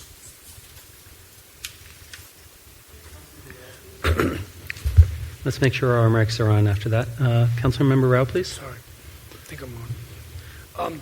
I just was curious, the number of multifamily units when you add the different areas, total number. Sure, within the districts. Yep.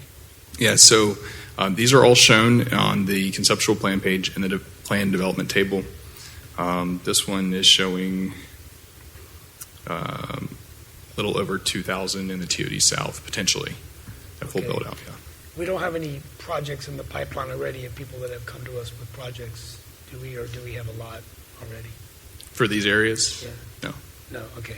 No, I'm going to reserve my comments for the tree canopy till October, and staff looks back, but I definitely wanted to kind of look at the pipeline of multifamily in this area and what that would mean from, tree preservation and things like that. You don't have to answer that now, but okay. I just want to throw out there for the public to hear that question, and thank you for giving me that number. Cool. Thank you. Mayor Pro Tem Johnson, please. So, Chris, can we just talk about TOD East for a minute? Because we have a plan, and I understand we need to have a plan, but it's going to be deviated from what we're looking at here, obviously, because there's some development that got in under the wire. So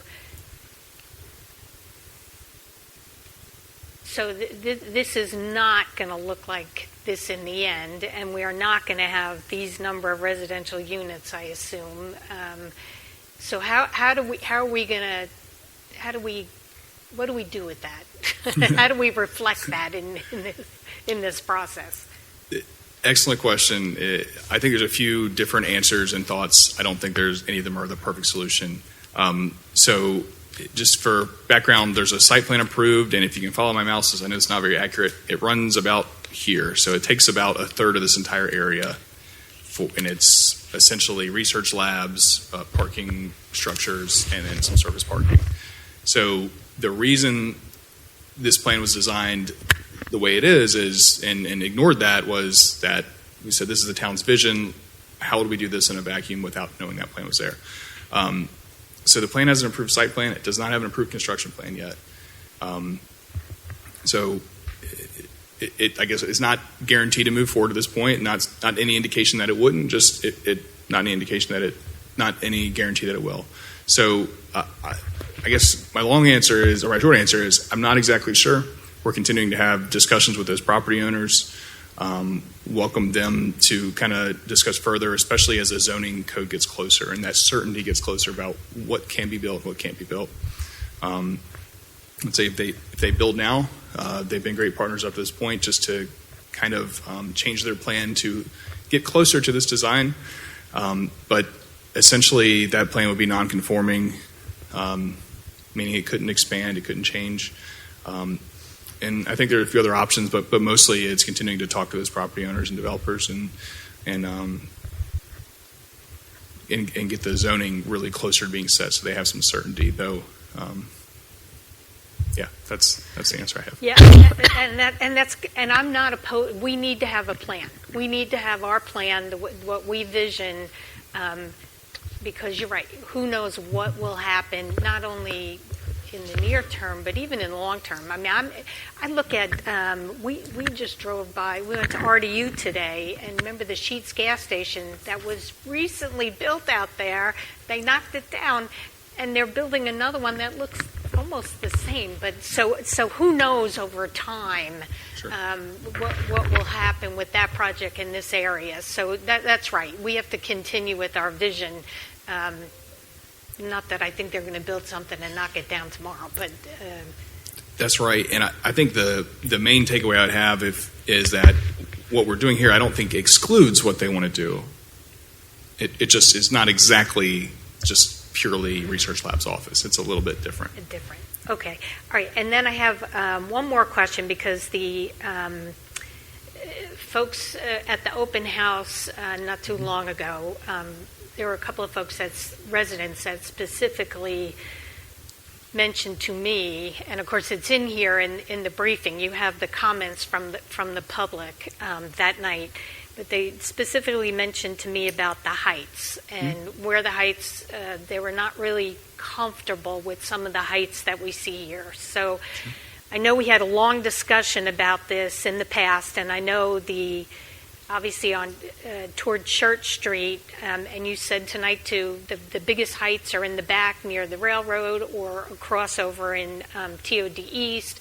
And of course, the conversations that I was having with folks was about the more towards Church Street, not even McCrimmon, quite frankly, but more towards Church Street, what we were going to see. So remind me again, and I'm looking at page 56. Yeah, thank you. The 5 stories seemed to be okay with some folks, and beyond that, they were not comfortable. So remind me again that anything beyond that here, they need to come in and ask. There needs to be we're giving them the flexibility to come back, and they need to prove or have something that gives the council the comfort to give them approval to go beyond. Or why don't you tell me in your words, because I'm not. You'll do it better than what I just did. Well, so let me flip back. So just for the TOD residential and the mixed use in certain areas, we would give basically for TOD residential. Let's start with this one. The developer would be allowed to build up to 5 to 7 stories by right. It's 5 to 7 stories. Above 7 stories, there potentially could be 3 more if the developer were to provide some kind of incentives. Now, that doesn't necessarily mean they would come to council, though they could. That's all part of the zoning code. Interested to hear more thoughts about that. So it could be incentivized. It could be something where they have to come back to council for permission. But that's most of what is planned for that area. And really, I think the discussions we'd had before this was about affordable housing and about sustainable features. So if there was some rate of affordable housing provided, the height could go up. And that's on this TOD residential area.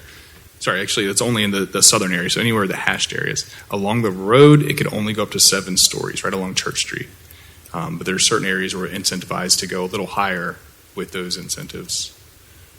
Okay, and we will tackle that in the next go-around when we talk about more details and get into actual text. Yeah, I think so. And really what I would ask from the council is just be thinking to yourself, what is those truly important things that we value and want to incentivize or have some kind of other mechanism. And we can pass this along to the consultant and we can think about ways to accomplish that. You're asking for that tonight? Not tonight. Tonight. Okay, thank you. Okay. All right, and then last question, and you talked about the elephant in the room. There are some issues with this, with TOD West. And so do we have any feel of development issues on this property? So do we have any feel for, is somebody knocking down the door ready to develop this property tomorrow that you're aware of? It could change. I know next week the answer could be different, but yeah, I wouldn't say knocking down the door. I've seen there has been interest, but not knocking down the door. Okay. And is the challenges with this property? Are they going to be? Is a developer going to be able to overcome them? That's an interesting question. So I believe so. There are mechanisms to overcome them. I think a lot of them are financial and how much investment wants to happen in return. I think as your town staff hear a lot of things that maybe kind of ideas for different developments, and I think for that one it comes down to kind of understanding what exactly is there, how much risk and cost it's going to take, and then the certainty of the zoning. So without knowing that, I think it's harder for people to put together a package saying we're going to get this return on investment without having that certainty. So, yeah. Okay, thank you for that. I appreciate that. Yeah, you're welcome. Okay, that's all I have. Thank you. Councilmember Fender, please. Yeah. Can you go back to that slide where it shows TOD East and the 3D? Yeah. So, have you guys, or how big of a deal would it be to merge the site plan for what these guys have developed for that area and place it into this model? What would that look like? So I think we could do that. I think it'd be hard. I don't know exactly. I think it'd be more difficult to do it in a 3D scale. But if you're looking for just a 2D from directly on top, I don't think that would be that difficult. I'd be interested in seeing what that would look like.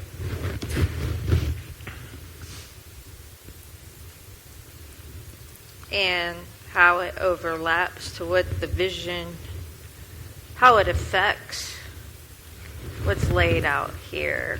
Because if part of it overlaps with this model, you're going to have to work around it. Yeah. Okay. And then lastly, can you go to the slide for TOD South? Okay. So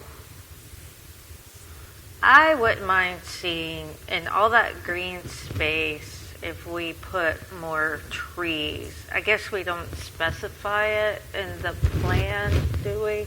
That would come out in the ordinances? No, we don't specify that. And really, I think the thinking behind the green space would be that, multifamily and single-family homes dedicate parkland or parkland PIL. So this could be hopefully dedication of actual parkland to the town, which the town could kind of decide the course of action with. Okay. Just want to plant that seed with my fellow council members giving our tree canopy situation. I'd like to think about places we can plant trees. Absolutely. Thank you. I was at a conference earlier, and there's bumper stickers that say trees are the answer to a certain extent. But looking at this, and given our tree preservation ordinance, that doesn't look like 10% or even close. So I guess if we can make sure our vision kind of reflects a little bit more of the minimum trees that they'd have to retain, that would help us understand too. Yeah, I can do that. And let me say, the Main Street District, so the town center, and the TOD are the two zoning districts that were not applicable to the tree preservation ordinance. So that's how the UDO has been set up, and I just want to let you know that those two districts, though, basically don't have to save the 10 or 15% trees. So think of the typical zoning spreading out and saving those trees. This zoning is kind of concentrating and developing as much as possible in those areas. Okay. So that's a deliberate choice. We're prioritizing trees or density to support transit, things like that. Sure. Just like we've shared with our residents that there's going to be some density in 3 areas of town. Mm-hmm. So that's kind of part of the trade-off. That's right. Okay, interesting. And thank you for clarifying that. Thank you. To remind us about that, because yes, we're going to have to get some more voluntary trees in these areas if we're going to get any to be kept. If you could go to the TOD East one. Sure. I just had a small question. The 12 and 13 there, the bridge over 54, that's not the flyover. Will there be expected to be like elevators like they have at Union Station? Would that be an ADA requirement, or I just want to make sure? So I think this would be something it's a vision, and staff will work with developers to try to somehow accomplish. I think that would be considered a little outside the norm to require as part of a development. But it's something we'd like to work towards especially with our regional partners that will handle the transit. But no, I wouldn't expect that to be a requirement of a single developer. Okay, because I'd be very interested in that, because if we're looking to have people take a rail to get on a bus to go to the airport, you don't want them to have to do with stairs and stuff like that. So that's just a thought there. Otherwise, I really like what I'm seeing. This is generally going to be form-based, so I know that staff is already working really hard with the developer that sort of got under the wire to develop, and if they can match our vision a little bit. I don't think that we can require a parking deck, though, and they're just looking to make some surface parking, correct? So I'll say that to the developer's credit, they've been in contact with us quite a bit. They initially had all surface parking, but when they saw the vision, had changed most of that surface parking to structured. Oh, okay. So that definitely a good change. And a lot of the things on that site plan that were approved that really don't conform to this plan are, like I kind of just said, the normal zoning is spread things out, big buffers, big setbacks, where this is the opposite and drawing things closer in. So that's a lot of the changes that would need to be made. Okay. So just coming back to the big vision, we want a lot of people to be living in here so they don't have to use their cars. Commercial isn't terrible for that. But it takes away the area where we were planning to have residential. So this will probably pivot a little bit to meet those needs. But it's really market driven. This is our vision, and then we're going to allow people to develop, and we hope that they come close to this. Unless we're willing to go ahead and buy the parcels, and then we can really do like a town center. Okay. Any other questions for Mr. Lawson? Okay. This has been taking a while, but let's go ahead and open the public hearing. So I declare that open. Do we have any public hearing input or anyone signed up, sir?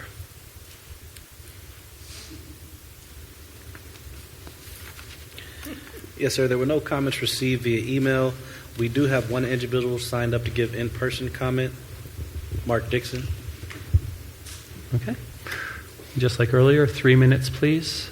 Name and address, residential address, to get us started.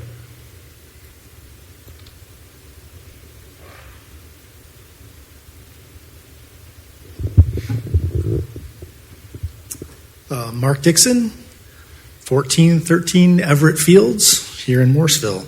This one will be less severe.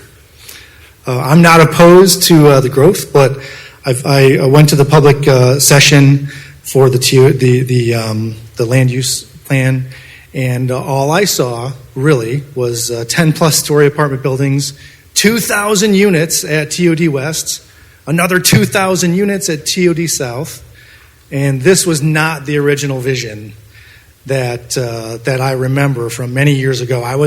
You invited me to the technical committee with Brad West many years ago, and I got to witness a lot of this, the beginnings of this firsthand. So your previous planner, Brad West, was sensitive to and suggested to keep the high density more on the east side of Chapel Hill Road and not thousands of units on the west side.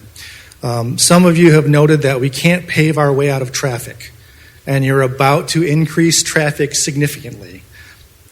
That is absurd to me.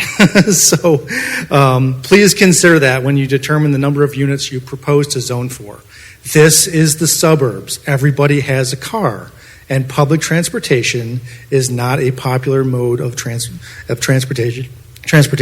Further, Church Street has never been on the map for widening, and it is the only exit that I saw, anyway, for these TOD concepts. Someone should simulate, that's what I do as an engineer for a living, someone should simulate an extra 4,000 cars on the road and show me how that can work.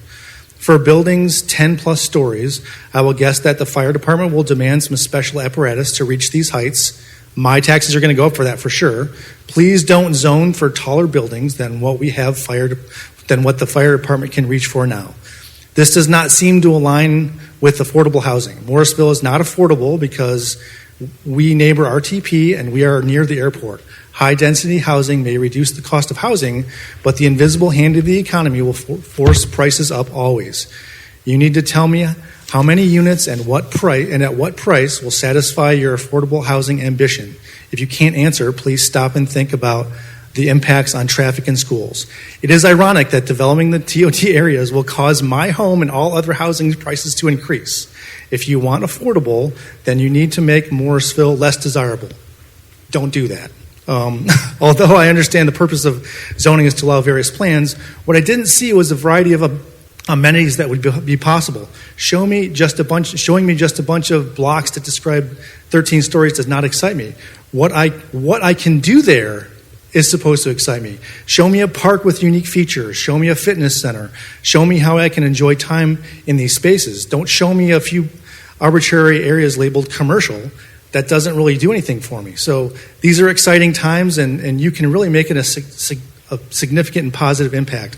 I'm just asking for the amenities to be seriously considered so that developers can understand the expectation. What do you think the people of Morrisville want? How are these 2,000 plus TOD West people going to get to Church Street Park? Where is the footbridge that gets them across Church Street? Excuse me, sir, if you could just finish your last thought. It didn't beep. Yeah, so just talk about how J&Q Public gets around the space and proceed with caution. Thank you. Thank you, sir. Is there anyone else signed up?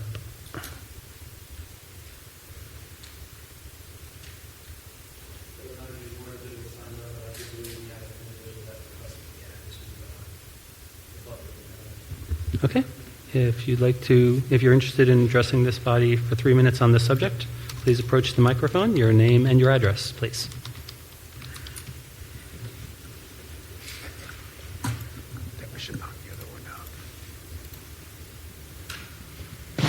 Thank you. My name is Subba Reddy, 113 Elm Heaven Way, Morrisville, Wexford community. Thank you for giving me opportunity to add the comments here.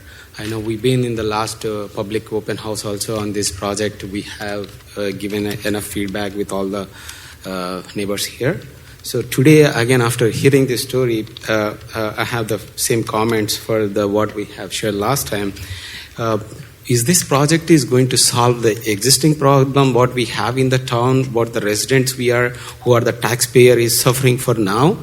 Or this project is for the future generation, future residents? Because right now we have tons of problem, and this is going to put the overburden again. I know you are all doing the homework, but I'm as a resident, as a family man, and other neighbors, what we have done homework, I'm sharing. So there will be a lot of knowledge.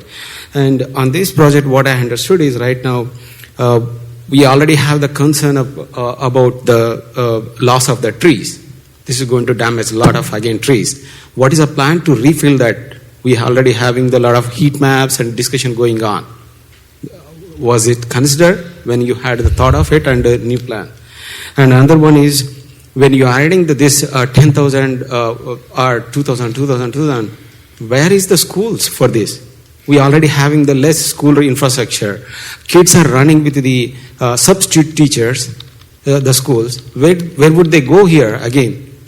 And again, there is already a plan for the high school, and you are putting this new traffic. How would the moms and father, kids will be safe here? There is no plan here to consider that new school traffic or the existing traffic. And another one is, what is the plan of the town? Do we have enough budget to buy that land and secure that space so that instead of putting so much high density houses, just have a small scale, new innovative house where the teachers can afford and live there with minimal density there? Or just town secure that and plan for the better parking area, because last time when we had the issue or the event, there was a lot of calls, a lot of discussion going on. Hey, somebody parked in my area and we cannot even go to our pool, and my kids cannot take it to the school. Or there's a lot of issues going on. There is no plan at all for this. As a resident, I'm saying this. What are the future plan, and what was the current situation when we put this new density development here? So these are the very high level. Sorry to take more time. But I really appreciate the town council, whoever is shared the knowledge. I agree a couple of the points with them because there is a good chance. Can we have the more elaborated public discussion on this one so that we'll have the better planning here to resolve the issue? Thank you. Thank you. Was there anyone else in the audience who'd like to participate in the public hearing tonight? Okay. We can have more discussion, or I can entertain a motion to close the public hearing if that's the will of the council. Does anyone have any questions or ideas about either of those options? I'm fine if you want to make. I'll make a motion to close the public hearing if we're okay with that. Okay. Seeing some head nods, is there a second for that motion? I wonder if, given the fact that we did have some comment on this, should we keep the public hearing open a little longer? Should we keep it open until the next meeting? That's fine too. We have done that in the past. I'd be okay with keeping it open. Okay. Would you like to rescind your motion? Yeah, I didn't really make a motion. Yeah, I said I would make a motion. Okay, fair enough. You made a pre-motion, is what I you said did. I would make that motion gauging if we're ready for it. the temperature. I would just say Okay. if we're going to, and this is fine, if we're going to keep it open, we typically would probably not vote at the meeting, because we would, at the next meeting, we would close it and then we won't vote on this till October. So I would ask, what does that do to our timeline, and what are the pros and cons of doing that? Sorry, I thought I was done. Keeping the public hearing open to next meeting. The public hearing itself won't impact it. The action is scheduled on the 26th. If you're comfortable at that time taking it, it won't impact the timeline. If it goes beyond that, we've asked the consultants to begin somewhat kind of after hearing, your reception tonight. So no, I don't think it would impact the timeline. Well, she's saying that we wouldn't vote that night. Right. I'm saying if we did not vote at the end of September and we pushed this vote into October, sorry, I should have been more clear. No, sorry, I was standing here not. What does that do to our timeline? What are the pros and cons? I think, with the whole project that we're doing, we're got it laid out. I think it would push it back 2 weeks if that's the timeline. I mean, next is the TOD zoning, but we got to have the vision to get the zoning, right. So. Okay. And if no one speaks at that hearing, we'd probably be comfortable. That's true too. That's true too. We always have that option. That's true. Okay. So one comment I would have is we heard some interesting things during the public open house and just tonight, and I think it would probably be helpful to me and perhaps some other council members to, once again, like a little one-pager about the vision and how density is required to support transit-oriented development. The fact that in order to get the BRT station and the passenger rail station, there would have to be reason to put it there, which is investments by Wake County. And if we don't have the density, we don't have the number of stories in order to support it. I think of Northern Virginia, the Ballston area has some tall buildings right near the metros, and that's been successful. But we are a different town than there, and there's always been a lot of concerns from our residents about schools and traffic and things like that. So I think it's important for us to be clear that we are being deliberate and we're making choices, knowing that that's going to tax some of our other resources and stretch our amenities a little bit in order to create a better future in which I hope that more people will use transit. And a good point was made that that's not really people's norm right now. We've got the smart shuttle, so people are starting to understand it and understand. And we have a lot of people coming from different countries where transit and Europe, for example, that's more acceptable. So hopefully there'll be more adoption of things that get people out of cars. And that's the idea here, that we're not putting 4,000 more cars on the road, but it might be like 2,000, which still stretches it. But so I think it's helpful that we need to communicate a little bit more to our residents that what we're trying to do is bring us into the future and not just duplicate more of the past in this space. This is deliberately chosen to be a different part of town. So that's just what I want to share about how it might be easier to keep this moving forward. Mayor Pro Tem Johnson? So I just have a question or a request, I don't know, depending on the answer, Chris. So I agree. We've had a lot of conversation about this area over multiple meetings over many years, quite frankly. So, and even in this latest plan, we've talked about the amenities, and we've talked in length about what we hope to see here, and anyhow, a lot of detail has. You may not see the detail right here because this is not the place for the detail.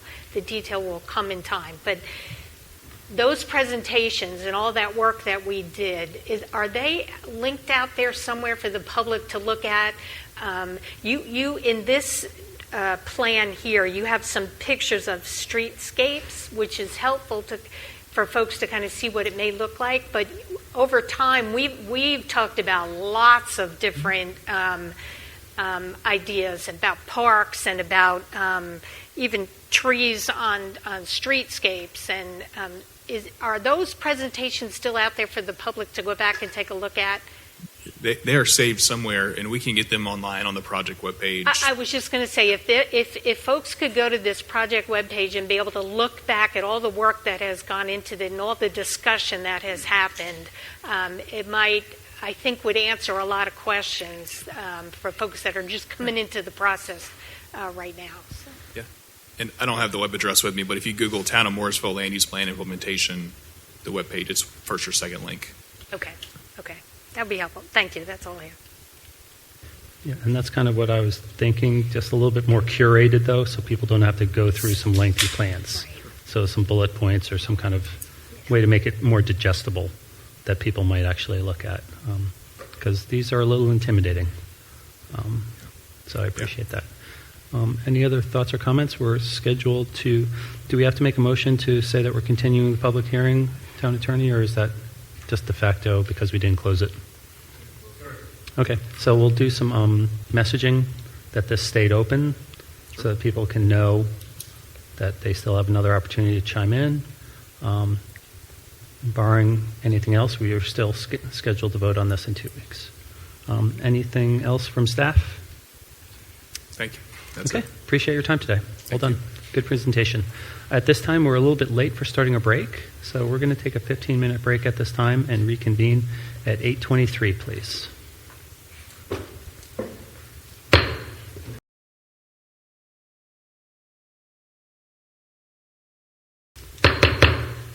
Okay, we're coming back into session. It's action items, item 12. There is one action item on this evening's agenda, proposed UDO text amendment for EV parking. Elliot Ward, Planning Manager, will facilitate the item. Mr. Ward. Thank you, Mayor, and good evening, Council. As the Mayor mentioned, I'll be presenting updates to item 2023-2017-0 related to EV charging regulations.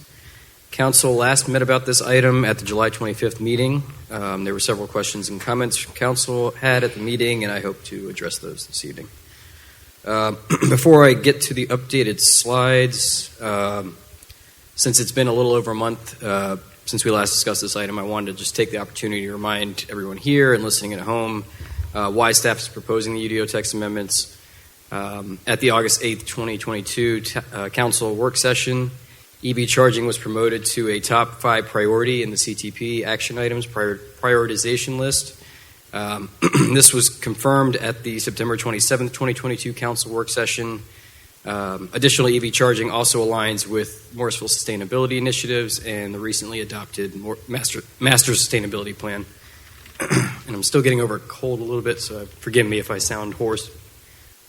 All right, so I'll go ahead and move on to the updated and new slides here.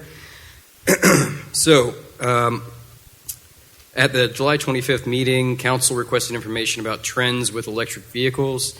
NCDOT has been tracking active EV registrations in the state since September 2018.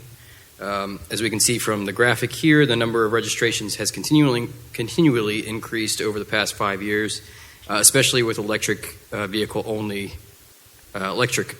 vehicles, which is the blue bars here. At the end of 2022, there were approximately 38,374 active EV registrations. As you can see, by May of 2023, which is the last month that the data is currently available, that number is quickly approaching 50,000. It's a pretty significant increase in 5 months, and given that data, staff believe the trend we're seeing here will continue, and the number of registered EVs will continue to grow exponentially over time. Other than the automotive trends, planning staff has also noticed an increase in the number of minor modifications submittals related to EV charging installations. There have been 22 minor modifications submitted in the past 2.5 years strictly related to adding EV charging stations or parking spaces. And actually, after this agenda was published, we had 9 more come in at the end of last week on Friday. So again, the assumption is that as the registered EV numbers continue to grow, so will the EV charging stations installed in Morrisville. Council also asked about potential best practices or lessons learned from other local municipalities after they adopted their EV charging regulations. Staff reached out to a few of their jurisdictions that were researched prior to the drafting of the proposed language. Holly Springs staff stated that their requirements are still relatively new, but they have not received any pushback or complaints from the development community yet. Apex also mentioned they have not had any pushback from developers and that they actually have increased recently the required percentage of EV-ready parking spaces as of May. At the 2 previous meetings, again, there was discussion about potential exemptions for multifamily providing affordable housing units. Apex mentioned that they do offer an exemption for developments that have average rents that are affordable to residents at 80% AMI. Staff also talked to Charlotte planning staff, and Charlotte, they explained that they recently removed EV-ready spaces, the requirements, and only require EVSE installed and EV capable. This was primarily due to the cost of EV-ready spaces that were being required that may never be converted to EVSE. Charlotte also said that Duke Energy was charging developers a standby fee for each EV-ready space. I did reach out to Duke, however, I have not received confirmation as whether that would be indeed would be the case here as well from Duke. I do want to remind council and everyone listening, though, although Charlotte has replaced EV Ready with EV Capable, just keep in mind the amount of development going on in Charlotte and the size of parking lots and parking garages that we're talking about versus what would typically be constructed here in Morrisville. Again, that is the main reason that staff chose to reach out to Charlotte was the parking garages as well. Council had asked about whether EV chargers could be required on the first floor of the parking decks. Charlotte, unlike other municipalities that were studied, specifically included parking garages in their EV requirements. However, they did not regulate what floor the EV chargers could be on. Staff feel that in relation to the future town center parking garage, that could be handled through the plan development process. Excuse me. Essentially, what we heard from all 3 was that EV requirements are still so new that they'll be reevaluating in the next few years and see if any additional changes are needed. Council also asked for a few different examples of developments utilizing the 5% EVSE and the 15% EV Ready.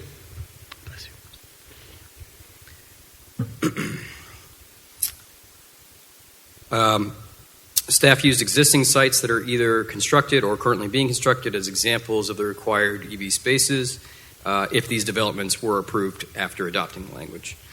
There was discussion from council about potentially raising the requirement for hotel motel uses. Staff still recommends approving the language as is proposed and having the same percentages across the board.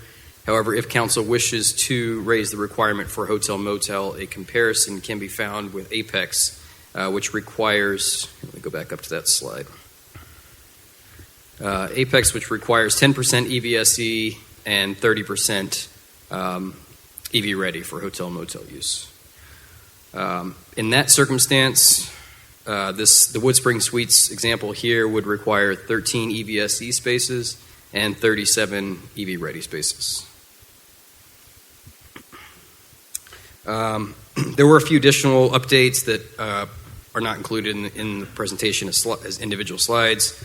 Council asked if the town's chargers are or will be included on a location app.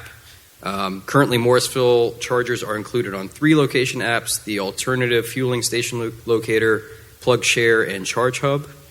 All of these maps are available through the websites or as mobile apps. Council also asked if the town would be responsible for regulatory enforcement on private property. For private developments, enforcement would be the responsibility of the property owner themselves. And council asked for a copy of the EV equity study that was conducted by the American Council for an Energy Efficient Economy back in 2021, and a copy of that study has been added as an attachment in the agenda packet. Finally, there was no change to the staff recommendation of approval. However, we wanted to reinforce that the proposed UDO, that staff did want to clarify that we're recommending approval in accordance with the action plan set forth in the CTP. The action plan states that as the growth of electric mobility continues to gain momentum, the town should consider developing UDO language that is more accommodating of EV charging. All right, and that is all I have for now. I'm available to answer any questions you may have. We also have Sustainability Coordinator Conley here if you have any questions for her as well. Okay, I'd like to recognize Councilmember Rao, please. Thank you. One question is with the Apex EV exemption for 80% AMI, what would be our process of getting something like that implemented like that? Would that be making an amendment to our UDO, or how would we?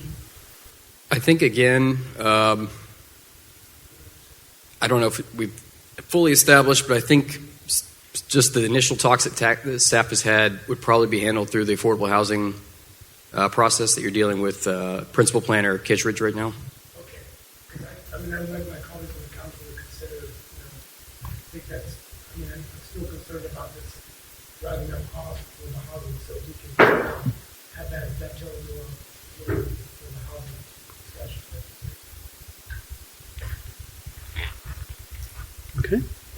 Councilmember Fender, please. So I'm curious about the 9 requests that came in recently to add EV chargers. What type of establishment were they? Yeah, and I apologize. I should have clarified that more.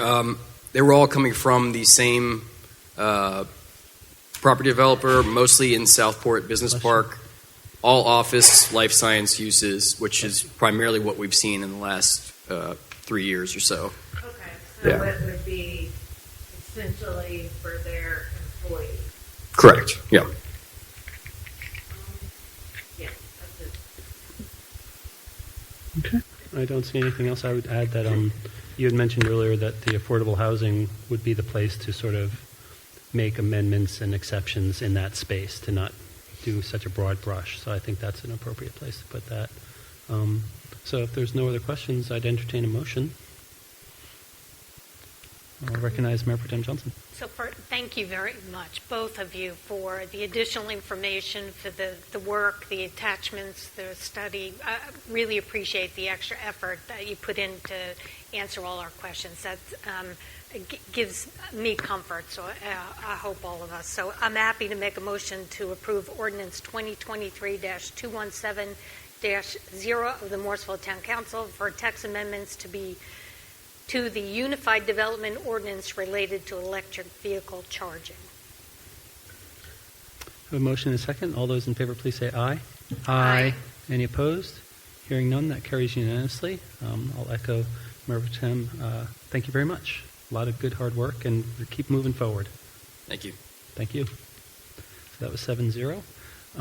Our next item is 13, new items. There are 2 new items on this evening's agenda: Community Garden and Western Wake Farmers Market lease renewals. Brandon Zudema, Deputy Town Manager, will facilitate both items. Mr. Zudema.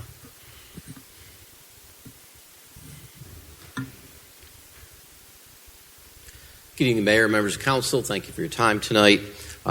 Two related but separate agreements for your consideration. The first is the community garden lease. So just as a quick reminder, that is an agreement that was originally signed back in 2015 between the town and the community garden to give that group access to about a quarter acre of property at the back of 219 Church Street. That being the property where we have a rental house out front. It's immediately adjacent to First Baptist Church and is sort of right across the street from Historic Christian Church, just for your reference and for our listeners' reference. So the original purpose of that, which has not changed, was to provide the opportunity for residents to grow in that garden in subdivided parcels so that they could grow vegetables and other food products. The agreement that was originally approved by council was a 3-year agreement, and then that agreement was renewed in 2018 as a 5-year agreement, so it's expiring this summer. The 2023 lease agreement is proposed to be 3 years this time, and that's really based around potential town center development. So we know that there's potential to impact that property in the future.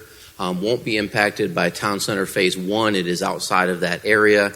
But as we wrap up Town Center Phase 1, there could well be discussion. So we felt it best to stay with a 3-year to come back to them and be prepared to discuss that again. As an aside, we've had regular conversation with the Community Garden Board explaining where we think we are with Town Center, when that might reach them from an impact status, and how we're going to work with them to make sure that, to the best of our ability, they still have a lot to use for a community garden should they be displaced from 219 Church Street. Also met with them to sort of walk through this lease, and they really had no questions as it was proposed, so we got through that. The only significant change in this agreement is that the education garden is no longer associated with the community garden. So, again, both the community garden and Western Wake Farmers Market are nonprofit corporations. And the education garden does not exist independently as a corporation. They've always just worked under the umbrella of the community garden. Summer of this year, there was a decision made, I think shared by the community garden and the education garden. Of course, for our listeners, the education garden is located in the Healthy Food Hub, the same area where the farmers market occurs. So they had a discussion and they mutually agreed to separate, and then the Western Wake Farmers Market, given their proximity and their efforts to sort of revitalize their market, agreed to work with the education garden and take them under that umbrella. We'll talk that about more in just a minute when we get to that farmers market lease. So other than that, it is essentially the same agreement, other than it's 2 fewer years, and the education garden is not a part of it. And again, I did have discussions with them about that. They are comfortable with the language, and I'm happy to take any questions you may have. I will recognize Councilmember Garamella. Got me with my mic off.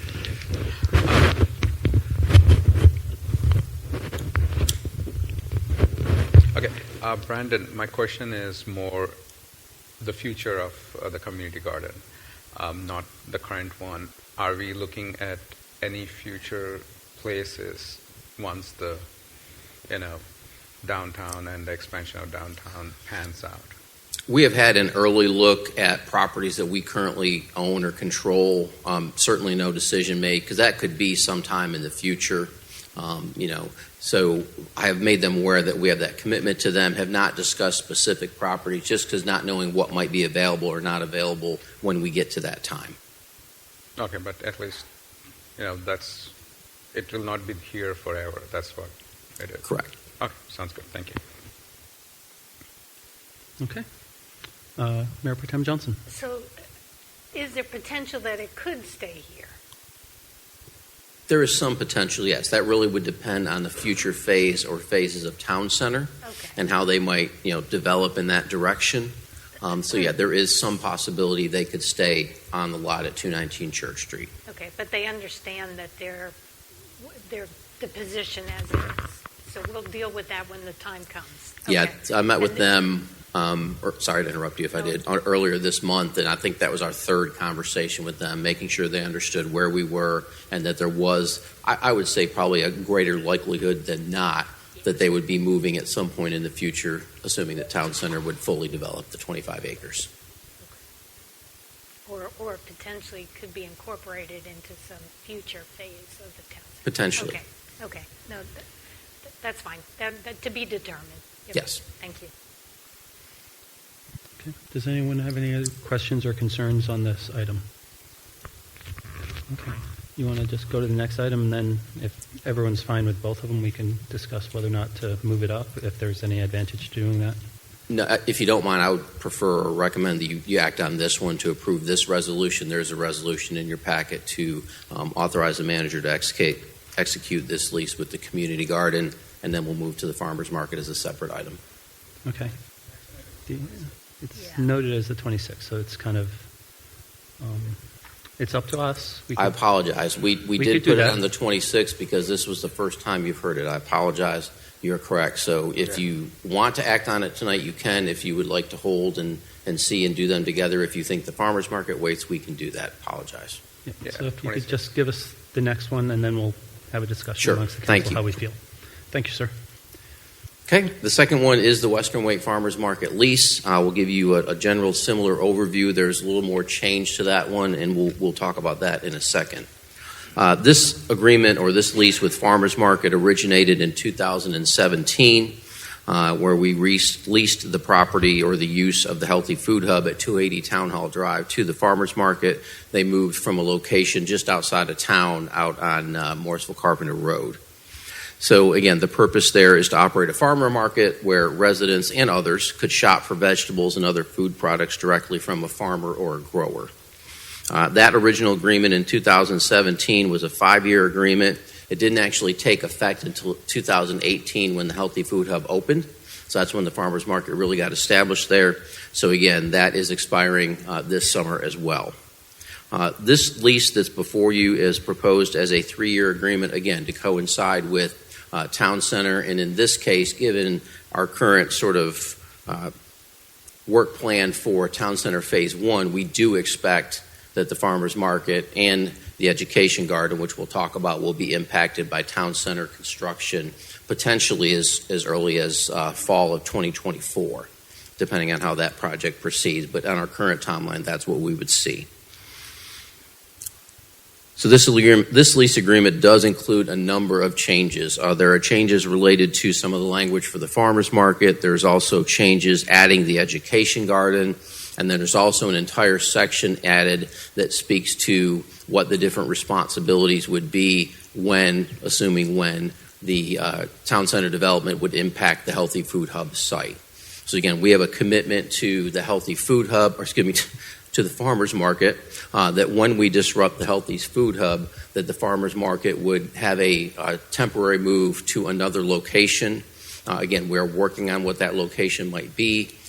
As a matter of fact, so that everybody hears, and you may have this in your upcoming announcements, but the farmers market on September 23rd will actually be at the Historic Christian Church over on across the street from the property we just talked about for the community garden.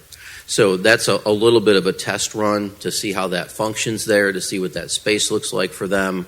And then, of course, they'll return the following weekend back to the Healthy Food Hub. They're displaced on the 23rd because of the International Festival and the schedule for that event, which includes the Healthy Food Hub that day. So that's one option. We are looking at a couple of other options for them. The goal, of course, is to keep them as close to the Healthy Food Hub as we can, so that their shoppers and potential new customers can use that muscle memory to remember to come to Town Hall Drive and still find the Healthy Food Hub and the farmers market. So in your packet, you have a spreadsheet that highlights some of the differences between the first agreement and the current agreement. And I've got that up on the screen. Just would like to talk through some of that with you. May not reference every point. Of course, can come back and answer questions as we go. Keep in mind that this original agreement also made reference to the John Rex Endowment, which helped to fund this project. So important that we continue to focus on what the purpose of that was and why we got that endowment, and that's still highlighted in this agreement.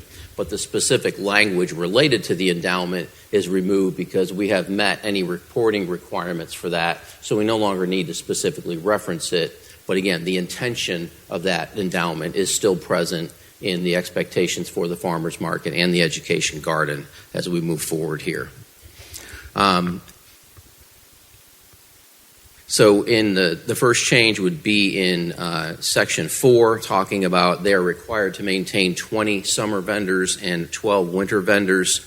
And this adds some specific language requiring that they're proactively doing outreach and not just word of mouth, not just, sort of the best that could be, but they proactively are working on that. Of course, we are a partner in that, making sure that we're echoing their messaging and supporting their messaging using our social media as well to help them with that.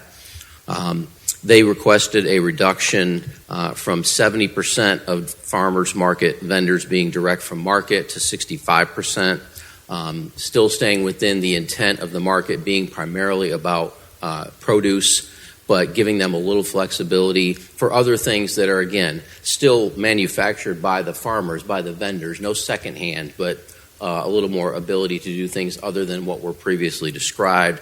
So they requested that. In that context, we've had, I would say, probably 4 meetings, either some by email but in person as well, discussing this. One of those meetings was about 4 hours to go through this line by line. So we have worked very hard with the farmers market to make sure that we're certainly looking out for the town's interests, but we're also giving the farmers market an opportunity to share their interest in what they're trying to do. You may already know, but again, for the public, they have a new board of directors within the last year. So they had some change in leadership, and as they're really trying to recover themselves from the COVID period, so they have a new board that's been duly elected that is really working very hard. They've got committees established, doing the work that they can to try to recover themselves to back what the original expectations were. And, of course, we're supporting them through the language in the agreement and other ways as well. Again, I'm going to hit some of the highlights, and you can certainly circle me back to some other issues if you have any.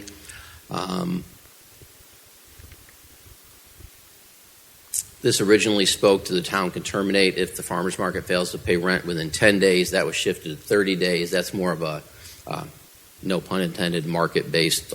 Businesses operate that way with more than 10 days to pay any rent, and particularly in the farmers market case where they still have some day-to-day issues that they're working on in terms of financial capacity. You see the same thing in Section 20 where it talks about they must vacate within 15 days of a default notice. Again, all of this is, of course, worst case. We don't anticipate that we would ever go into default with them, but in the worst case scenario, that language is included in there. The Section E talking about the joint rights, obligations, and responsibilities, we have added specific language around providing monthly financial reports as well as participation in board meetings and requiring an annual get-together so that we're not just sort of assuming that the farmers market is doing what they're supposed to be doing, that they're demonstrating that to us in a monthly report, that we're sitting down and having conversations with some of our department head level staff to make sure that we're supporting them, but that they're also meeting the expectations of the town by us allowing them to operate there and to do, to represent sort of us in providing that market to the community.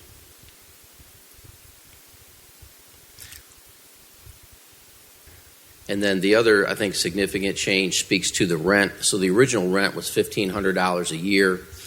The market has had challenges in meeting that in any of their years. So what we have done is reduce that to $1,000 a year, really with the intent to recover electricity costs. So this is not a make any money for the town. This is to recover the costs we feel we're taking on to have the market operate there. So it's an annual rent of $500 minimum to be paid in 2 payments per year, and then the other $500 would come as a percentage of any net revenue they would have in a year.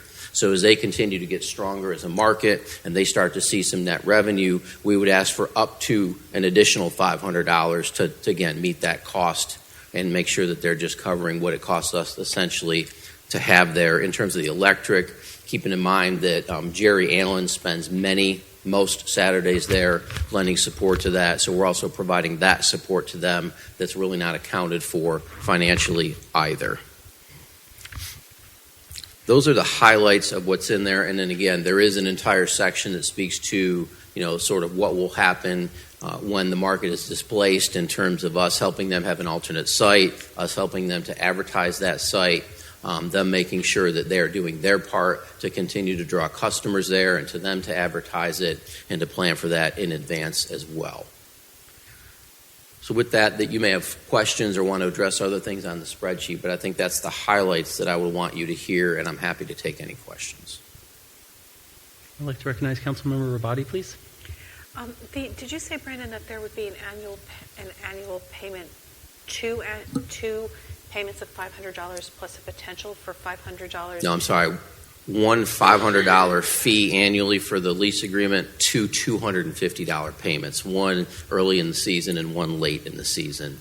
And then at the end of the year, if they show net revenue, we would get up to an additional $500. Okay, so the potential rent is still $1,500, right? No, $1,000. I'm sorry. So they would pay $250 twice, just to break that up for them. So that would be $500, and then we could get up to another $500 if they show net revenue. So the high end would be $1,000. Okay, I'm sorry. I thought you said that there were going to be two payments. I may have, and if I did, I apologize. That makes me feel better. Thanks. Yeah. Thanks for your support, man. And then I guess that's actually it. I love the Food Hub. I think they're doing a great job. So I'm glad that you've been able to work with them and keep, make these concessions to keep them in town, because I think they do really provide a great service. We agree. Don't see any other questions or concerns. Taking the temperature of the council, are we interested in just going ahead and executing this tonight, both of them, or you're doing this but you're going yes? You want to wait 2 weeks? Yeah, we would just bring them back on consent on the 26th. Okay. Is everyone comfortable with that? Yes. Well, why? I mean, well, we posted it as coming up in 2 weeks, so okay. it's just fine, kind of good process. Okay. Okay. I think we're comfortable with that being on consent in 2 weeks. Okay, great. Thank you. Thank you very much for all the hard work. 4-hour meetings. We know how challenging those can be. Yes, sir. Thank you.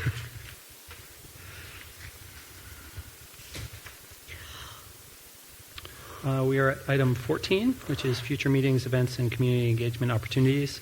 I'd love to share some great stuff that's happening in Morrisville. The Morrisville Senior Center at 4117 Davis Drive will host a lunch this Thursday on National Hoagie Day, which is September 14th from 1 till 3 p.m. It features a variety of hoagies, including vegetarian options. The cost is $10 for residents, $12 for non-residents. Register now for this event online. The Senior Advisory Committee meeting will be a joint meeting with some of the Town Council this Thursday starting at 6 p.m. at the Morrisville Senior Center located at 4117 Davis Drive.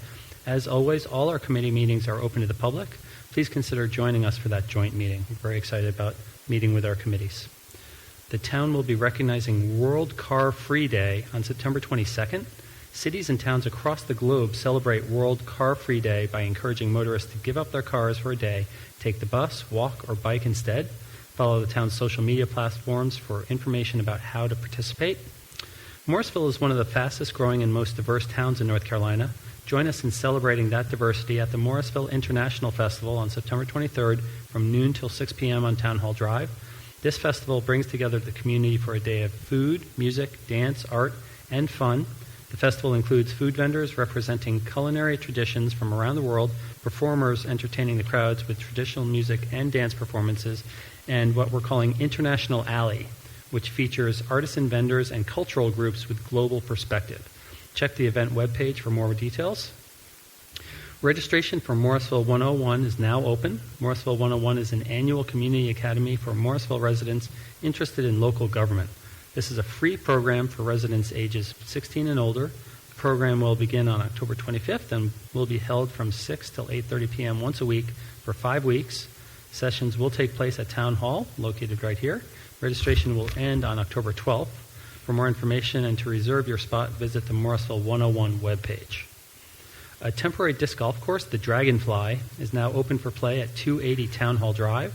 The 9-hole course winds through the site of the future town center and behind the Morrisville Police Department. All 9 holes are par 3.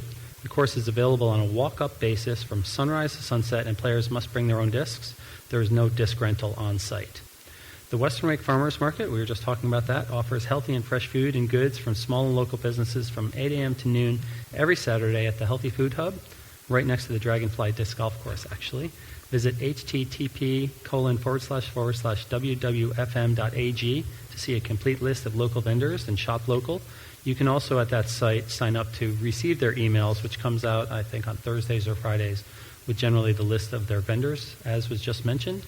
On Saturday, 23rd, the farmers market will be at the Historic Christian Church because we are having the International Festival.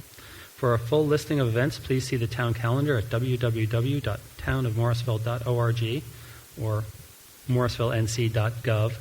While there, sign up for our Next Week in Morrisville email, which comes out every Friday. And also, please download Morrisville Central and on your Android or iPhone to have all of this info at your fingertips.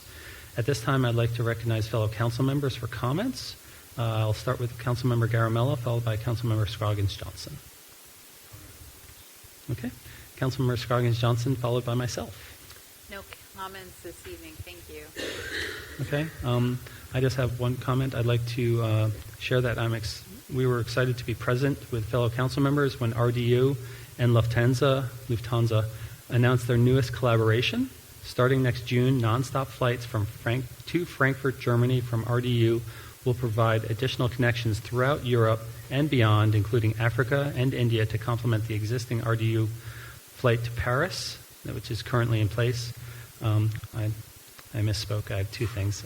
I also want to share that I've enjoyed playing the Dragonfly Disc Golf Course a number of times this past week, and anyone wants to join me in the future, please drop me a text, and I can bring out some discs and show you the course. It's a lot of fun. I want to really thank staff for putting that together. It's always been great to have the temporary course at Cedar Fork, but this course is very different and challenging, albeit a little shorter, but there's trees in the way, so it's a really challenging, and it's a nice walk in the shade. Now I'd like to recognize Councilmember Rabati, followed by Councilmember Fender. I'd just like to say that I had the opportunity to attend a debrief of Deborah Ross's recent trip to India at BAPS Sri Swaminarayan Hindu Mandir, and that was a lovely event. I enjoyed the tour of the temple very much, and the dinner afterwards just could not be beat. So I want to just thank them for that invitation and for their hospitality. Thank you. Wonderful. Councilmember Fender, followed by Councilmember Rao. I have no comments. Okay. Councilmember Rao, followed by Mayor Pro Tem Johnson. Just a couple of comments. First of all, I want to thank Coach Ross for being here at PAPS. Just a reminder that the High-School Championships that's going on right now in Cary. Congratulations, John Regan, Will Killian for a great career. It's just a great place to go watch. We played that tournament many years ago. I just have 2 really big things to talk about. I just want to use the fact that the day after 9/11, talk a little bit about our Veteran Memorial. I want to thank High Carolinas for hosting a golf tournament in Sanford, which I attended. And during 9/11, 7,000 soldiers died in the service of our nation, and 3 million signed up in our military. And so, in my newsletter, which I send out, I actually got somebody that read some of my remarks and actually donated to the Veteran Memorial. I want to thank them for doing that. But if you're listening and you're a resident or you're a veteran or you're a business, you definitely need to support a Veteran Memorial. So, Councilmember Rabati and Mayor Pro Tem Johnson and I are, work with the committee, but I just want to use that opportunity. The final thing I'll say is regarding the airport flight. I did want to just take a moment to say that it's really exciting that we have Lufthansa now. And this is not only going to give them access to Germany, Switzerland, Africa, but India, which is mentioned in the Councilmember Bailey and I have been working with the community on the interest of a direct flight to India. During the pandemic, we had a huge Indian community here. Many people couldn't even see their loved ones because it took them so long to get to India. And we have so many big companies here that have connections to India: Cisco, SAS, IBM, a lot of Indian companies investing. So I think this is the first